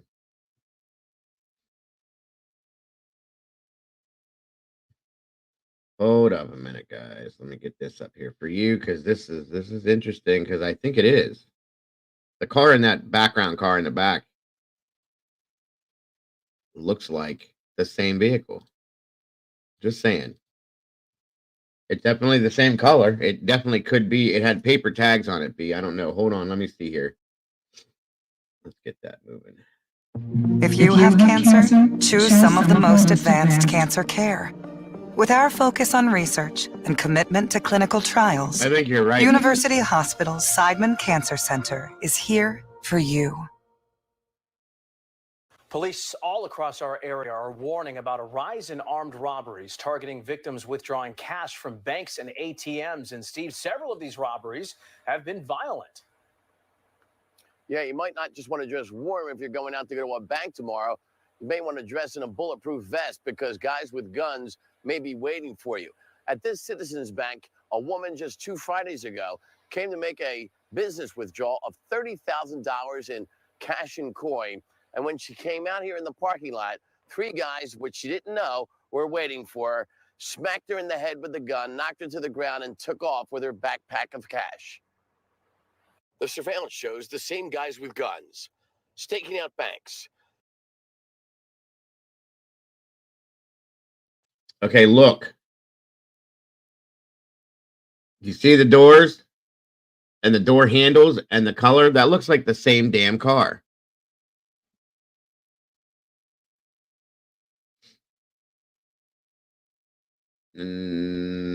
Dark blue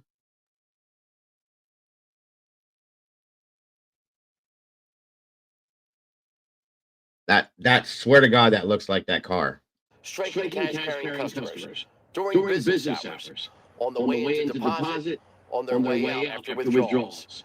The vehicles stolen, including this rare maroon Oldsmobile Bravant, not yet recovered. The armed robbers masked up, covered up, and winding up on customers who don't immediately hand over the cash. They're arriving with large sums of currency, so I mean, usually those are business owners that are the ones that are targeted. 3 of the many around Philly have happened right next door to the city here in Cheltenham, October 11th, 19th, and 20th. We've had a total of 3 armed robberies of bank customers in the parking lot of the bank as they're arriving to make cash deposits or withdrawals. This is obviously the same group of people because the MO is the same. They're staking out the bank, waiting for a... That's it right there. Look. Hold on a minute. Damn it. I can't go backwards on this. Hold on. A target to arrive and then robbing a specific customer. We haven't been able to arrive and then robbing us, but it was the same. Tell me that that's not a dark blue Elantra right there.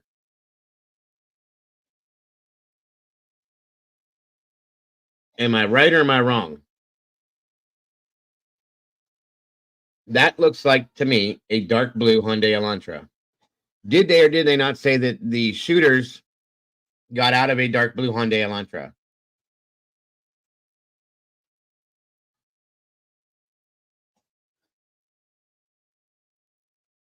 That's not an Elantra CL. It looked like a newer model one, I thought. Okay, if I'm wrong, it's okay. It's okay. I'm just saying it looks like that to me. The newer models have that.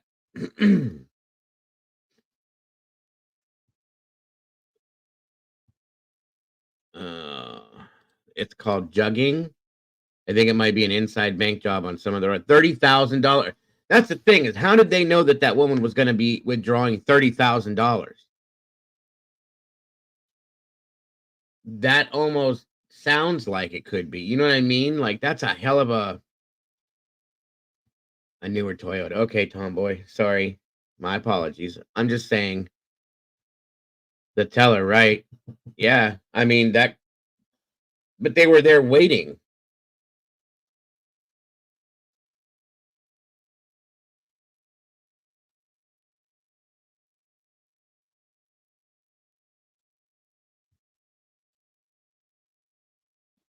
They're staking out the bank, waiting for a target to arrive, and then they're robbing a specific customer.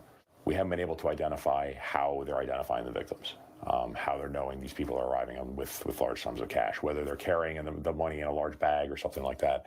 We haven't been able to identify how they're identifying those victims. The MO has always been the same. No, they're not withdrawing it from the ATM, Bobby. They're going in the bank and they're either depositing it or withdrawing it from the bank, not the ATM. Operating stolen vehicle. There's 3 actors, and they'll wait in the parking lot for the target to arrive. Do they rob them right in the bank lot? Yeah. So as the victim is leaving their vehicle and walking towards the bank, they will approach them and commit the robbery. Some of you guys have also hit some of the people in Philly. Yeah, we know that. No worries, Bobby. At least 2 of these robberies, either before or after they committed a robbery here, they did one in Philadelphia as well. Well, police comparing notes town to town aren't sure if these recent outside bank heists are by the same team or copycat gangs now getting in on the act. And so bank users beware. The newest bank holdups don't have the guns always pointed at the tellers inside, but here outside at the customers. Jason Sheba. All right, Steve. Thank you very much. Thank you so much, Duchess. Well, if you guys live in this area, please be careful. Or any area, if this is a thing that's happening regularly, please be careful. But this is not the SEPTA scenario where these shootings are happening. I pray to God that no more happen, because that's horrific. That is just horrific, guys. I'm sorry. Thank you, Duchess, so very much. Great show today. Yeah, appreciate you very much as well for what you do. Hold on, guys. Let me pull that down. 1 second.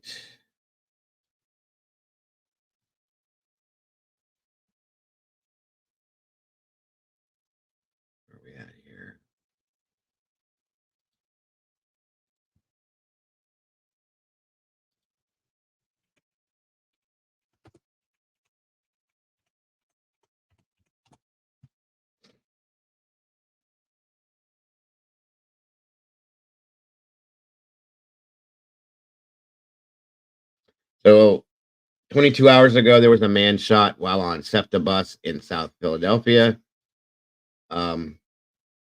Argument on SEPTA bus leads to deadly shooting in Oxford Circle. People say that was 2 days ago.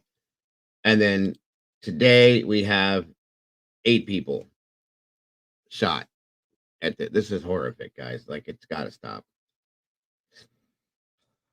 So much going on. So much going on. Way too much. Not to mention these children. I mean, there's just so much going on in our world right now, you guys. So much. Some of it was tomboy. I do believe some of it was.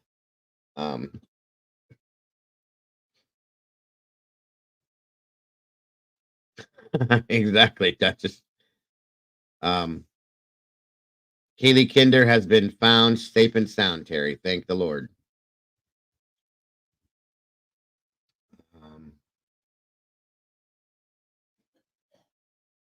Now, I was trying to show you guys something else, and I lost it.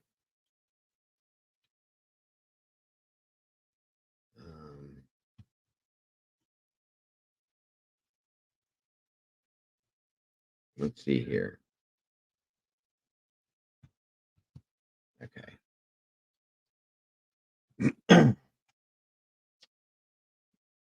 One moment.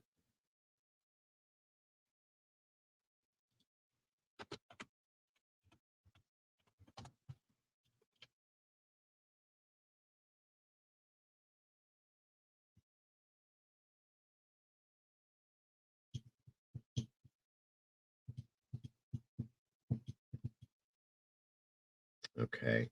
So there is nothing new as of yet as far in regards to more than from earlier this afternoon in regards to Sebastian, guys. Absolutely, Duchess. That made my whole day, considering everything else that we've been talking about for this week.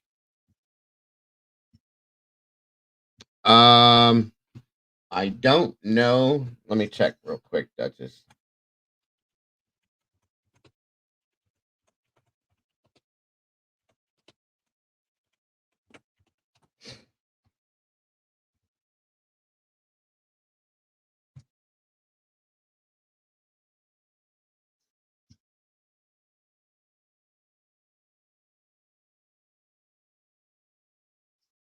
Okay.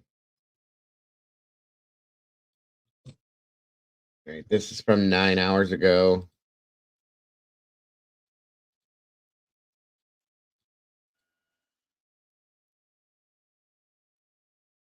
Oh, wait a minute.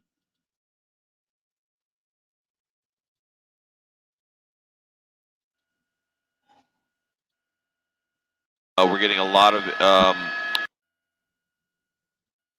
Just heard somebody say the word copy. Then that's the only thing I've heard. We're getting a lot of interference in the radio up here. It might be an IFB system problem. If IFB is turned on, please turn it off so we can see if that's the problem.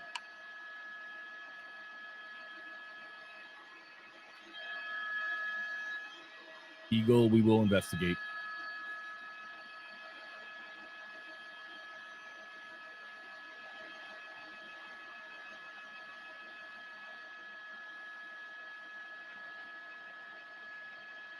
Absolutely, Bobby. I'm right there with you, buddy.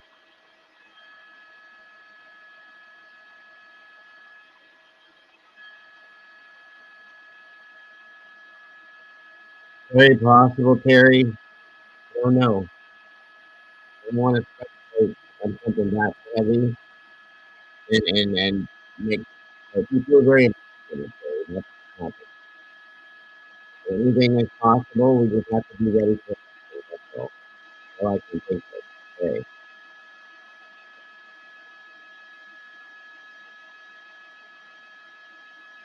And thank God that Sebastian just walks in his door tonight.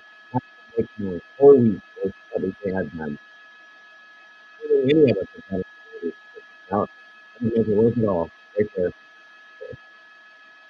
Just as much as Kaylee. Just as much as Kaylee was found. Sorry, guys, the helicopter noise.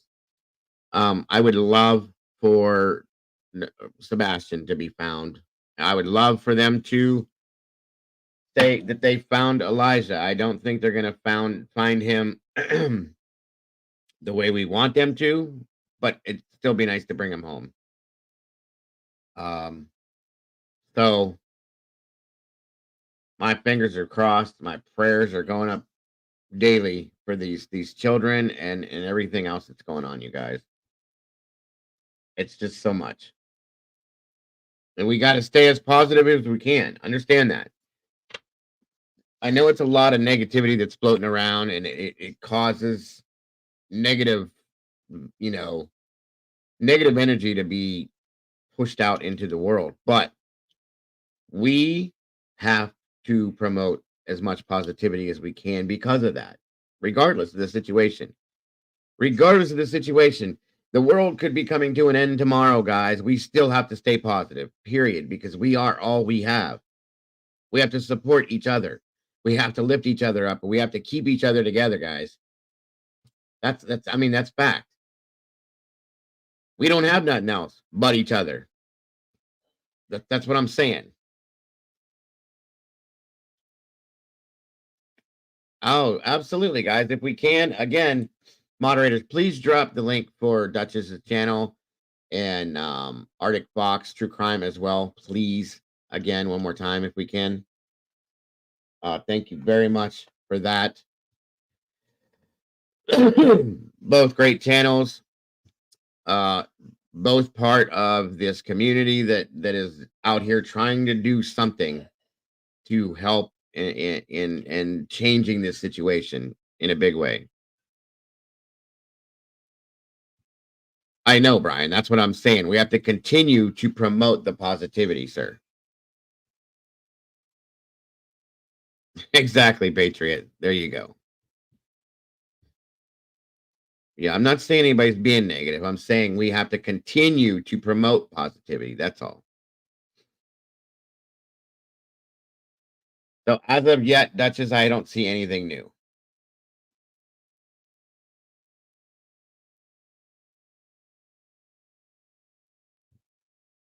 Unfortunately. Absolutely. Thank you for what you do as well.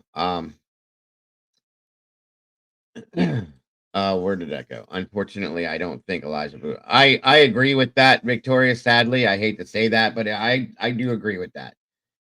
But they need to bring him home. We need to bring him home to the people that actually care about him, so that he can have the proper burial and they can have a little bit of a peace of mind. Okay, definitely in a bad way needs to be done.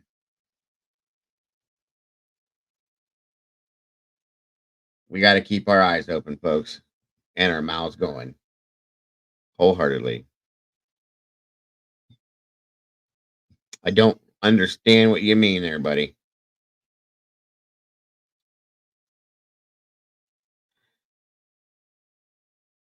I agree, Bobby. We do need to, that would be amazing. That would absolutely be amazing. That's the best thought in the world to me. And I would be ecstatic if that was the outcome. That was the other one. I couldn't think of the other one, Duchess. Thank you. Arctic Fox, True Crime, and Cold Case Crystal. That's the other one. That was the other one I didn't think of. Yeah, if we can drop the links for those, please, mods, if you're still in here. I would really appreciate that. Any of you guys.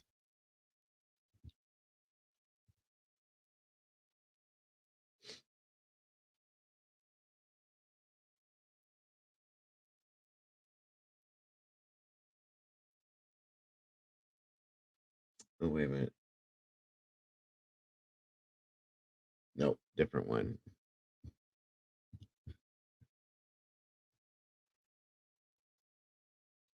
Are any of my mods still in here? Let me see.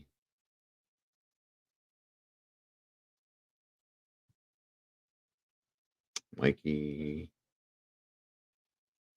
I think so. There's a few of them in here.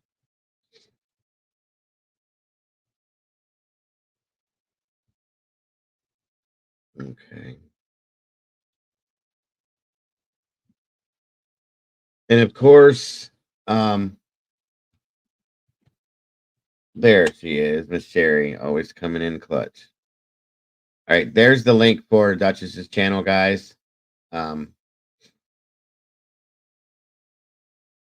You're okay, Mikey. Don't worry about it. Sherry saved the day, like always.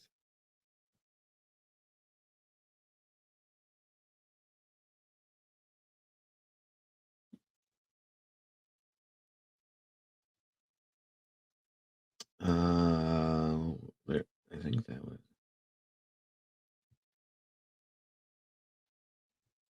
Now, this was interesting to me. I was looking at stories today that are good news stories. Okay. This is one of them. I just want to give you guys a little uplifting that good things can happen, like what happened today with Kaylee. Okay. I mean, Jesus, all we talk about is all this negative thing with our children. It's horrible. Thank you, Sherry. There's the other link for the Arctic Fox True Crime. I want to show a couple good stories, okay, of something that can come out in a positive end. One moment here. Because it does happen. It does happen, believe it or not.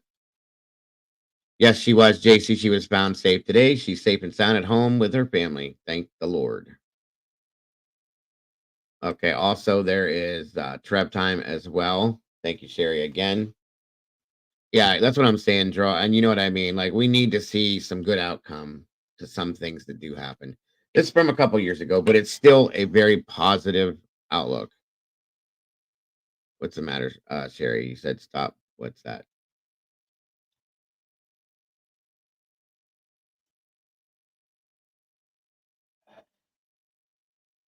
Wisdom is. Did I miss something?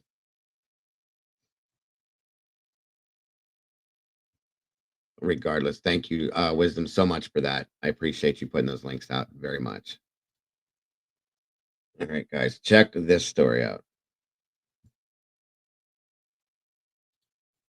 Years ago is alive and safe. Officers found Daphne Westbrook during a reported missing nearly 2 years ago is alive and safe. Officers found Daphne Westbrook during a traffic stop in Alabama. She was heading to Florida. Investigators believed she was kidnapped and kept intoxicated by her father, who remains wanted by authorities.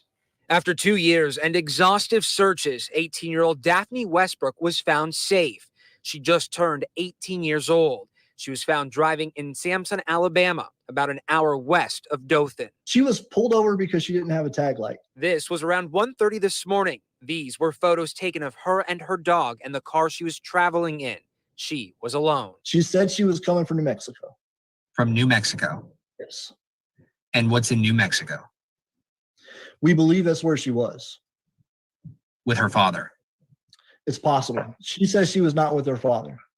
But she did say when she turned 18, she said, I went to my dad. I said, I need money, I need a car, and I want to get out of here. Westbrook told authorities she was heading to Florida. She told us that she's going to a hotel in Panama City Beach, where she was supposed to meet up with one of her high school friends from Chattanooga. Why was a Florida Amber Alert issued for Daphne? Essentially, he had family there. Any evidence from your investigation that makes you believe they were ever in Florida? I couldn't say one or the other. Carrie Kluel, an investigator for the Hamilton County District Attorney's Office, says Westbrook alluded she would be traveling to her aunt's home in Sebring, Thank you, which is Mrs. south of M. Orlando, after her trip to Panama City Beach. John Westbrook, Daphne's father, has been indicted on an aggravated kidnapping charge. News4Jack's crime and safety expert Ken Jefferson, who has decades of experience with Jacksonville Sheriff's Office, weighed in on what this means if Westbrook is located and convicted.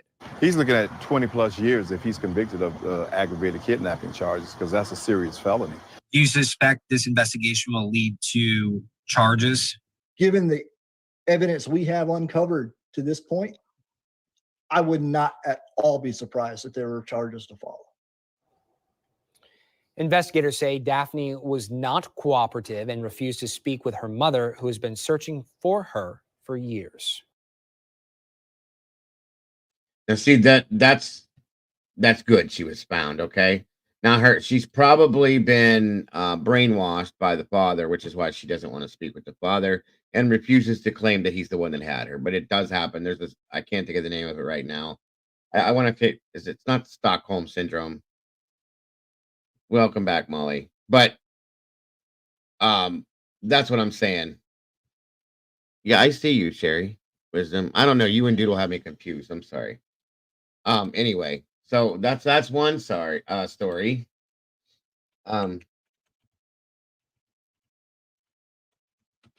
One second. I have this other one I had today.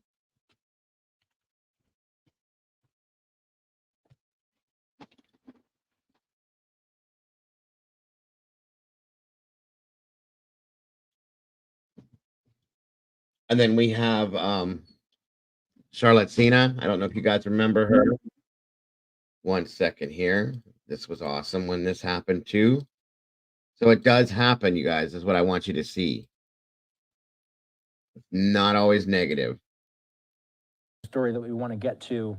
The missing 9-year-old girl who was missing in New York for the past 2 days has been found.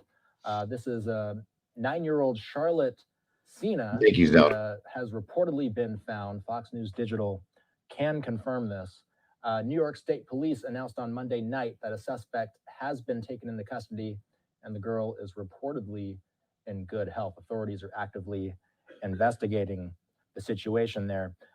There are not too many details to share so far. This is breaking news, but just for some background here, the family of the 9-year-old girl said that she had gone missing on Saturday.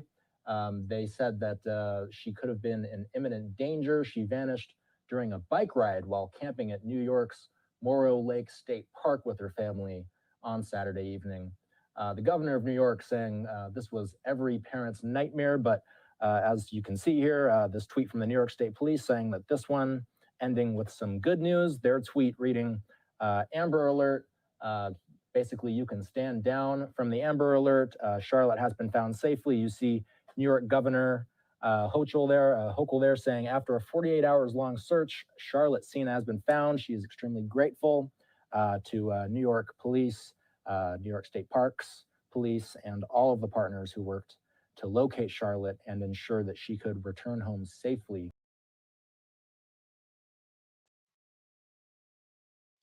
All right, so that's another one. She was only missing for 2 days, but still, I remember when that dropped, and I was, we're scared to death for this. Okay. Here, another one here. I had 5 or 6 of them that I downloaded.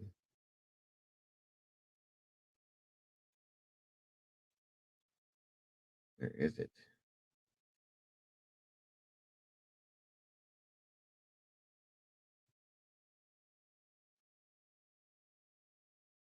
This was just yesterday. 1 second. This was a 3-year-old.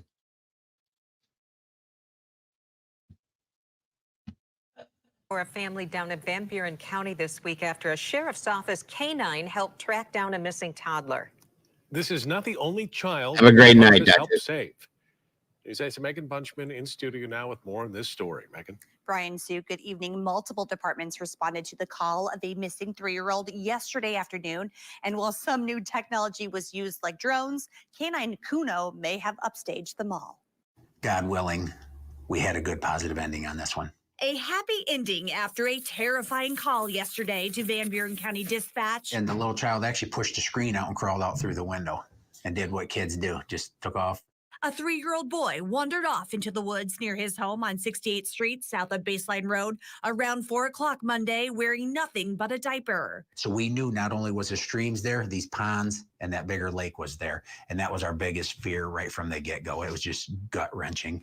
Which is why Sheriff Daniel Abbott says multiple departments quickly responded to the call, including drones from South Haven Area Emergency Services Authority and Kuno, a Sheriff's Department canine who has a knack for tracking down missing kids.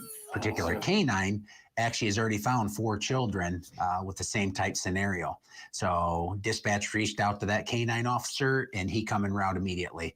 While the drones took to the sky for an aerial view, officers searched on foot near streams and ponds for less than an hour when Kuno found the small footprint in the mud. Shortly after, drones were redirected to that specific area, and almost simultaneously, Shays did advise that they just spotted what they believed was going to be the missing 3-year-old. About the same time, our canine officer got on the radio, advised that he heard a child crying, and then immediately got on, says we've got the child recovered safely. Abbott says the toddler suffered minor scrapes, while Kuno added another rescue to his resume and perhaps some extra pets from his handler this week. Where they recovered this little child, you're talking 2-3 minutes later, we may have had a different result. A Michigan State Police K-9, South Haven Police, and Great Lakes drones also assisted in the rescue. And though Kuno helped save multiple lives, some people might say he has multiple lives himself as well. He actually survived a stabbing about 2 years ago down in Gobles when he was assisting deputies with a domestic abuse call.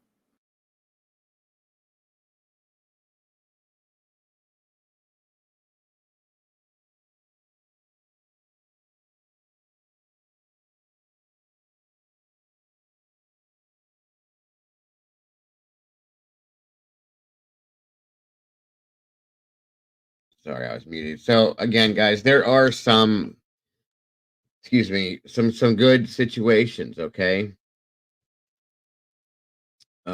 it does happen. Oh yeah, I did download this. Hold on a minute. This is a cluster. 100%. So amazing to see these things. This really lifted my spirits after seeing this. Alive years after going missing.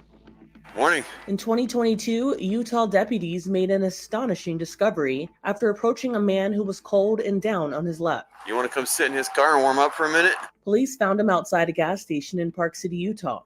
He got into the sheriff's car to escape the cold. Jim Murray explains.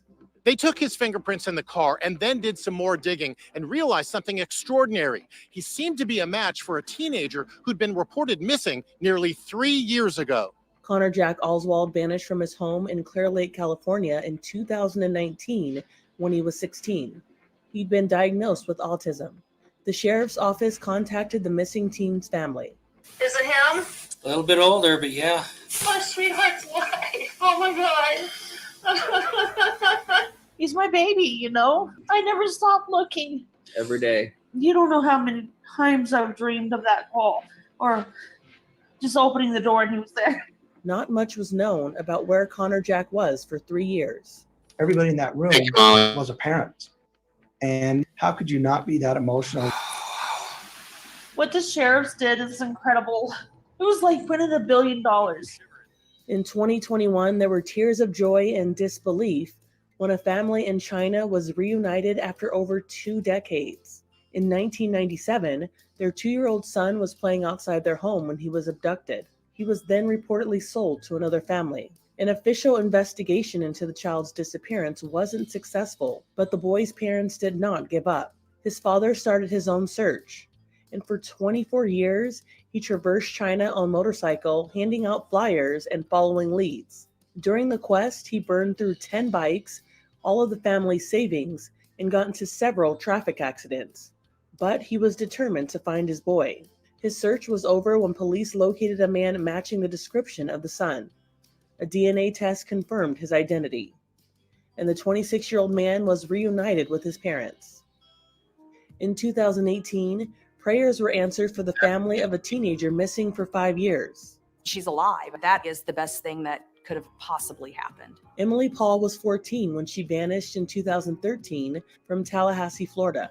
Melissa Parker is her cousin who spoke to Stephen Fabian. 5 years goes by and you and your family, you don't hear a peep, right? Nothing for 5 years. Did you give up hope? Did you think she was still out there somewhere? You never give up hope. I never stopped looking for Emily. I never stopped thinking about her. I can remember going out into crowds of people and you look at every girl who passes who's around that age and you think, is that her? Out of the blue, a letter arrived addressed to Emily's mother. In the letter, she basically said, yeah, I'm okay. I'm 19. I'm safe. I'm happy. I'm healthy. And I'm where I want to be. A police captain posted a message on social media asking Emily to come forward so they could be sure the letter was legit and not written under duress. Emily, if you'll do this, then I can close this case and I can have a peace of mind knowing you're okay. To everyone's surprise, Emily walked into a local police station and asked to speak to a detective. Her remarks to him was that she was happy, she's fine where she's at, and that she had a good support system. There was a heartbreaking twist.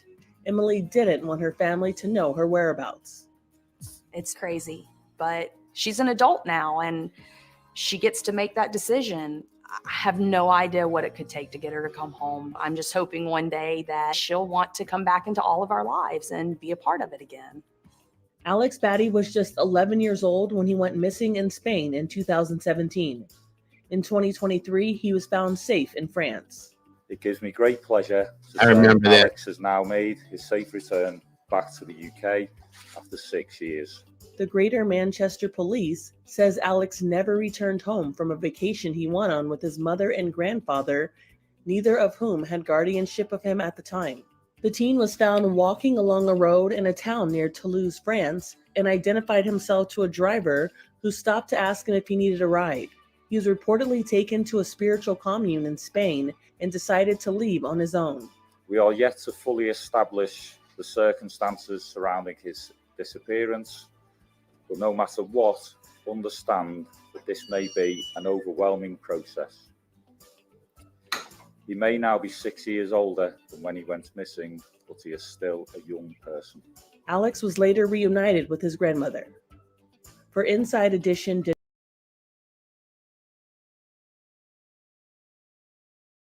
There we go, guys. So some happy, somewhat semi-happy situations that didn't end in the horrific endings that we usually see. And that is to, keep everybody's spirits up. And Molly, thank you, Doodle. Hold on a minute here. Oh, yeah, I remember this one, too. This is a good one, actually, you guys. The Missouri Miracle. I remember this. Today, Mark. Hold on a second here. Hold on a second. Yeah, this is interesting, too. Thank you, Doodle. 1 second. And bing, bang. Mark 17 years since St. Louis and the world, for that matter, all was stunned by the discovery of two boys who had been kidnapped in Kirkwood. They were in an apartment. It would later become known as the Missouri Miracle. Sean Hornbeck was missing for 4 years and Ben Ownby 4 days when they were discovered in Michael Devlin's apartment. The FBI received a tip about a white pickup truck while searching for Ownby, which led them to the Kirkwood Emos, where Devlin was a manager. The boys were then discovered in his apartment. Devlin is serving life in prison for those kidnappings and other crimes. You can head to fox2now.com to read more about that dramatic discovery and the emotional reunion. And one of the biggest ones, you guys, hold on, Molly. I didn't forget you. One of the biggest ones I want to show you guys was right near me. Okay. 1 second here. Oh, okay, Molly, I see. I got you. I will get that too. But 1 second. I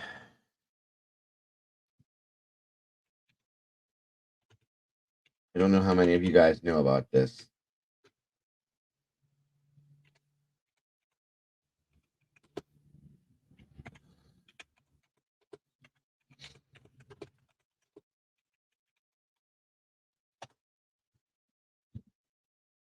this was a big one.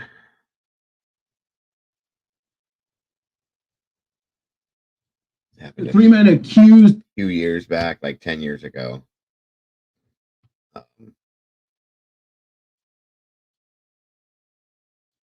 This is what I would love to see every outcome that this situation deals. I would love it.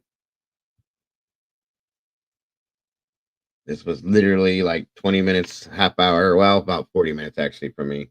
of abducting and holding women hostage are in jail this morning awaiting arraignment as this neighborhood and even the family members are trying to piece all this together, wondering if there were any clues they may have missed. Overnight, FBI and Cleveland police investigators searched the home of Ariel Castro, the prime suspect in the abduction of the 3 women. This image, provided to ABC News by a neighbor, shows Castro smiling with friends. But this morning, police suggest behind the smile, Castro was hiding a dark secret. Who's the guy who went out? His name is Ariel Castro. All right, how old is he? He's like 52. And is he white, black, or Hispanic? He's Hispanic. And what's he wearing? I don't know, because he's not here right now. That's why I got away. ABC News has learned the 52-year-old, who was once a city school bus driver, was keeping the women locked inside this modest 2-story home, which he's owned since 1992. You want to know something creepy, you guys? I've driven down that road while they were in that house being held captive multiple times in that whole neighborhood area. I have 2 friends that live over there at that time, back when that, when they were doing that, when we were younger. We used to hang out in these areas and stuff, and they were in that house. It's just like, I know it doesn't mean anything. It's just like, wow. You know what I'm saying? At any time, anybody could have saved them or seen them or helped, and nobody even knew. Though one of the girls escaped and saved the rest of them. Yeah, it was insane. Even more startling, investigators now believe he was helped by members of his own family. 2 brothers who didn't live in the home clearly had knowledge of what was taking place within the home. Few details are known about Castro's brothers, who are also in their 50s. They're being held in the city jail, awaiting charges. That charging will come probably within the next 36 hours. But family members told ABC News overnight they are in a state of shock and had no idea anyone was living in the home with him. Neighbors say Castro, a father of 3, was a loner who occasionally parked his bus on the street, but usually kept to himself. The shades were drawn, the windows were boarded up. He was very much of a mystery person. Charles Ramsey, who helped rescue the women, said he knew Castro from around the neighborhood. He just comes out to his backyard, plays with the dogs, tinkers with his cars and motorcycles, goes back in the house. So he's somebody that you look away because he's not doing nothing but the average stuff. You see what I'm saying? There's nothing exciting about him. Well, until the day. And Castro has had a few run-ins with police in the past. Our ABC affiliate WEWS reporting that back in 1993, he was charged with domestic violence. That charge was dropped, but Castro did plead guilty to disorderly conduct. The questions in this neighborhood surely to continue streaming.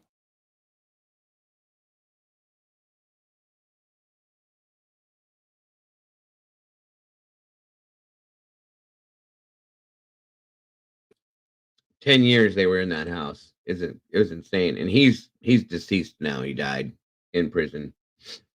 But like I said, there are some excuse me, some happy endings to some of these scenarios. Really there are. So let's try to remember the positive side to these things, you guys, because it really does matter. Really does matter.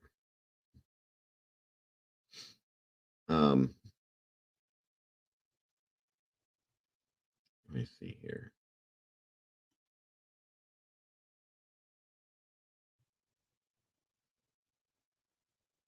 So I think that's it as far as the updates tonight, guys. We don't have anything else to throw at you. That's right. Never lose hope.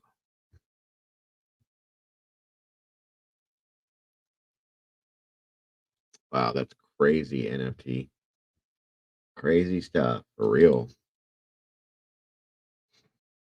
Yeah, that one was one of the craziest ones. I couldn't believe it when it was because it was so close to here home. You know what I mean? And it's like 10 years, and those girls were all thought to be dead.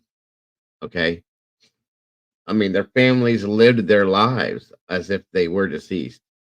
It was so weird. Um, these are some of the photos from inside that house, you guys. 10 years this guy had these women in his house, and the Sean Hornbeck, right? Absolutely. Thank you, April, so very much. Appreciate that. I do. Can you tell us what it is? This is a view from the hallway in the second floor of the room that was labeled, I believe it's room I, and that is the room that the investigation showed Amanda Berry and her daughter spent the majority of their time. The door had obviously been modified by the picture here. There's a handle on the outside that's screwed in. It functions to be able to pull the door closed, as there's no doorknob attached to either the inside or the outside. We're currently looking at a photograph of the bedroom in the small adjoining room, which I'll reference as 10T. Who shared that bed? That's in the. Yeah, Molly. The girls, one of the girls, I believe, had a baby or two from him, I believe. And yes, he does have a daughter as well. Heather, I can show you that real quick. But yeah, he fathered one of them. That's a fact. No, it's absolute fact. The room where Amanda Bear, Gina DeJesus and Michelle Knight were. That's a chain. It's in the room that Gina DeJesus and Michelle Knight shared. Next one. States 10X. What is this photo depict?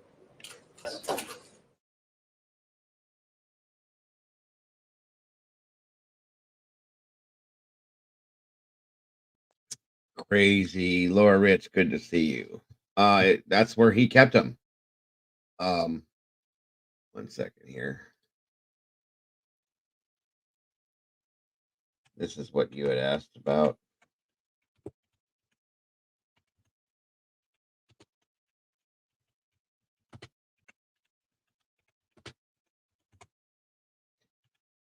Sorry.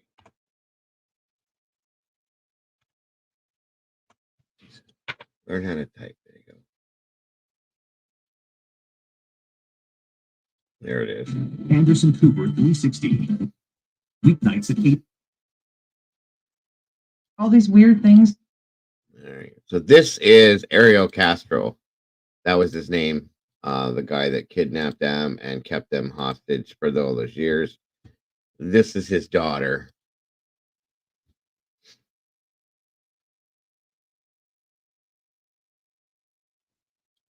That I've noticed over the years, like about, how he kept his house locked down so tight, certain areas, and, how if we'd be out at my grandma's having dinner, he would disappear for, for an hour or so and then come back, and there would be no explanation where he went. Like, everything's making sense now. It's all adding up. And I'm disgusted. I'm horrified. Did you ever try to get into that basement? Not since when I was very young, when my mom was still living there. I did pick the locks on the basement, because there was a cheap master lock on the door. Picked the lock and we went snooping. And I remember there being a fish tank down there, which was odd because there was nobody down there to look at the fish. Did you ever see any signs of a 6-year-old there? I never saw signs in the house. I never saw, her with him. But about 2 months ago, he picked me up. We spent the afternoon together. I just had some service on my car. And he showed me a picture that was in his cell phone randomly. And he said, "Look at this cute little girl." It was a face shot. And I said, she's cute. Who is that? You know, and he said, this is my girlfriend's child. And I said, Dad, that girl looks like Emily. Emily's my younger sister. And he said, no, that's not my child. That's my girlfriend's child by somebody else. Your family is attached to this stigma. What is the message that you want to tell people that they might not understand? That my father's actions. Yeah, the first girl that he kidnapped was actually a friend to this girl here, which is how he got involved in this to begin with. That's how he knew who she was. She would come over to visit, and then one day she did, and he just didn't let her go. And like this one didn't even have. I always wondered if she knew more than she let on, but I don't think she did.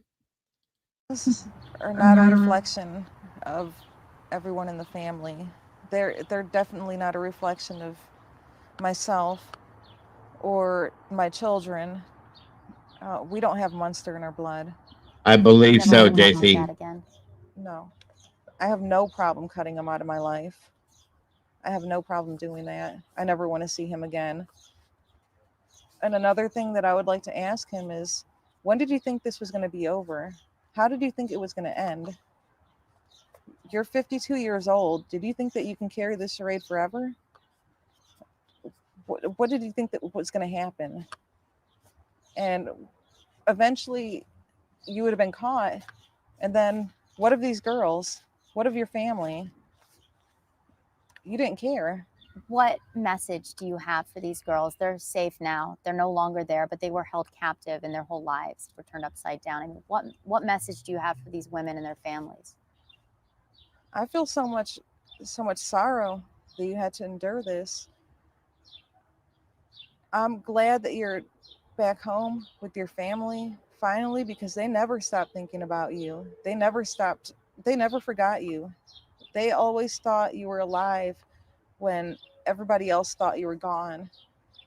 I also feel sorrow that Michelle's case, because I'm just now hearing about her too, that her case was, treated differently because she was an adult when she came up missing. Like it's real tragic because she was taken against her will as well. And it's sickening. It's sickening because that could be anybody in that position. In a blink of an eye, you can be abducted, brutalized, and nobody would ever know it. You could be right around the corner and nobody would ever know it. This just goes to show. Do you want to see them at all? What would you like to see them at any point? I would love to see them. I would love to see the little girl Jocelyn, but I don't want to pressure them at all.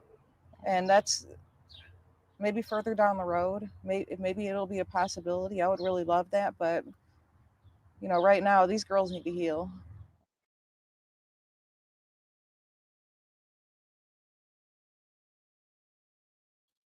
Crazy stuff, guys. Crazy. Terry, he actually lured the first girl and friend to his house from a store. He said he had puppies to show her. She trusted him because his daughter was friends with her. Right. That is right. That's how that went down. Interesting. Okay, guys, I think that's going to be it for me for tonight. I will be back here tomorrow during the day. Robin Rowe. Oh, I know who that is.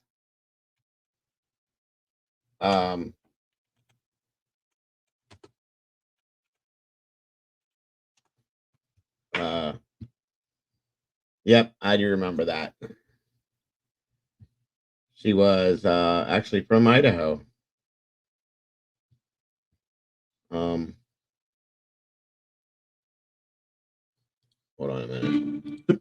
Yeah, I remember this story here. I'll show you guys this before I end this tonight. It's quite interesting, actually. Don't drop off yet, guys. 30 years ago, Robin Rowe set fire to her Ada County home, killing her husband and 2 children. She is the only woman on Idaho's death row. Rowe has had multiple attempts to get off of death row since her conviction. Now she is giving it one more try. Rowe and her attorneys filed a post-conviction petition through the state in June of this year to change her sentence. Her newly filed petition is based on a recent U.S. Supreme Court ruling and what her defense says is ineffective. Yes, Heather, Maddie Soto's body was found days ago. Effectiveness of counsel from failure to bring forth evidence of a brain atrophy she has. A Supreme Court case permitted that if certain claims of ineffective counsel are not developed in state court first, federal courts cannot address them later. Rowe I did, Molly. Thank you. This as a reason to file this latest relief petition. The petition says Rowe has a remarkably abnormal shrunken cerebellum in her brain and frontal lobe damage. According to the petition, parts of her brain have large gaps, causing problems with mood, judgment, and decision-making.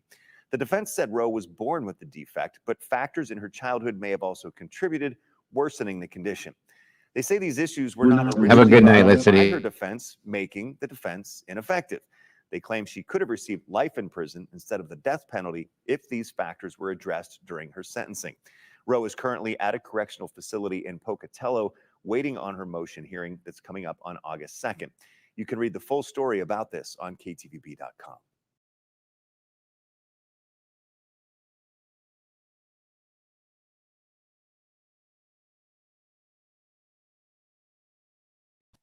It was a long time to be on death row. A really long time. Hold on a minute here.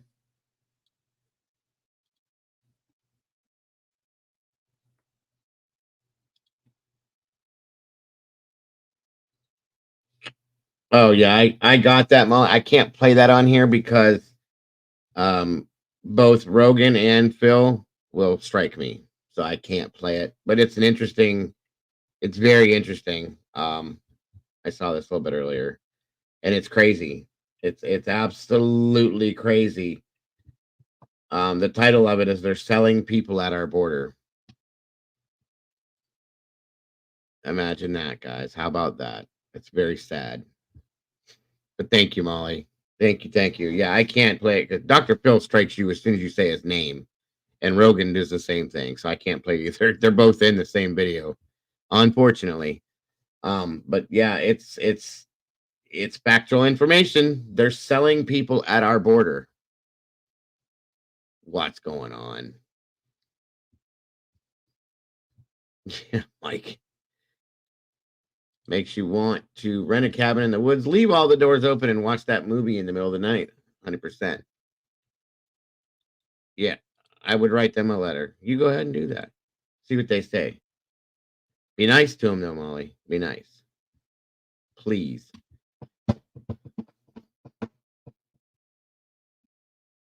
Please. I think we'll get you anywhere. All right, guys. Much love to all of you. Thank you so much for coming in here and supporting us tonight. I know we were a little bit all over the place. I wanted to give you the update on Kaylee, and there really wasn't any more updates on the other stuff. So I just kind of threw a bunch of stuff at you guys to let you know what's going on. 100%. So thank you all so much for joining me again. I appreciate it. We'll be out here tomorrow in the afternoon. Hopefully everything works right. I should be early afternoon. Looking at some new stuff and updates as well. Okay, Heather, thank you very much. I appreciate that. So I do have that, Heather. I love watching this stuff. Absolutely, Victoria. Welcome back. I'm sorry for the mishap or whatever it was, but welcome back. And I will see everybody here tomorrow. Have a wonderful night, guys. Don't forget to love yourselves, to love each other. Brian, take care of yourself. Don't change a thing about yourselves because you're the beautiful people. You all have a wonderful night, and I will see you all very soon.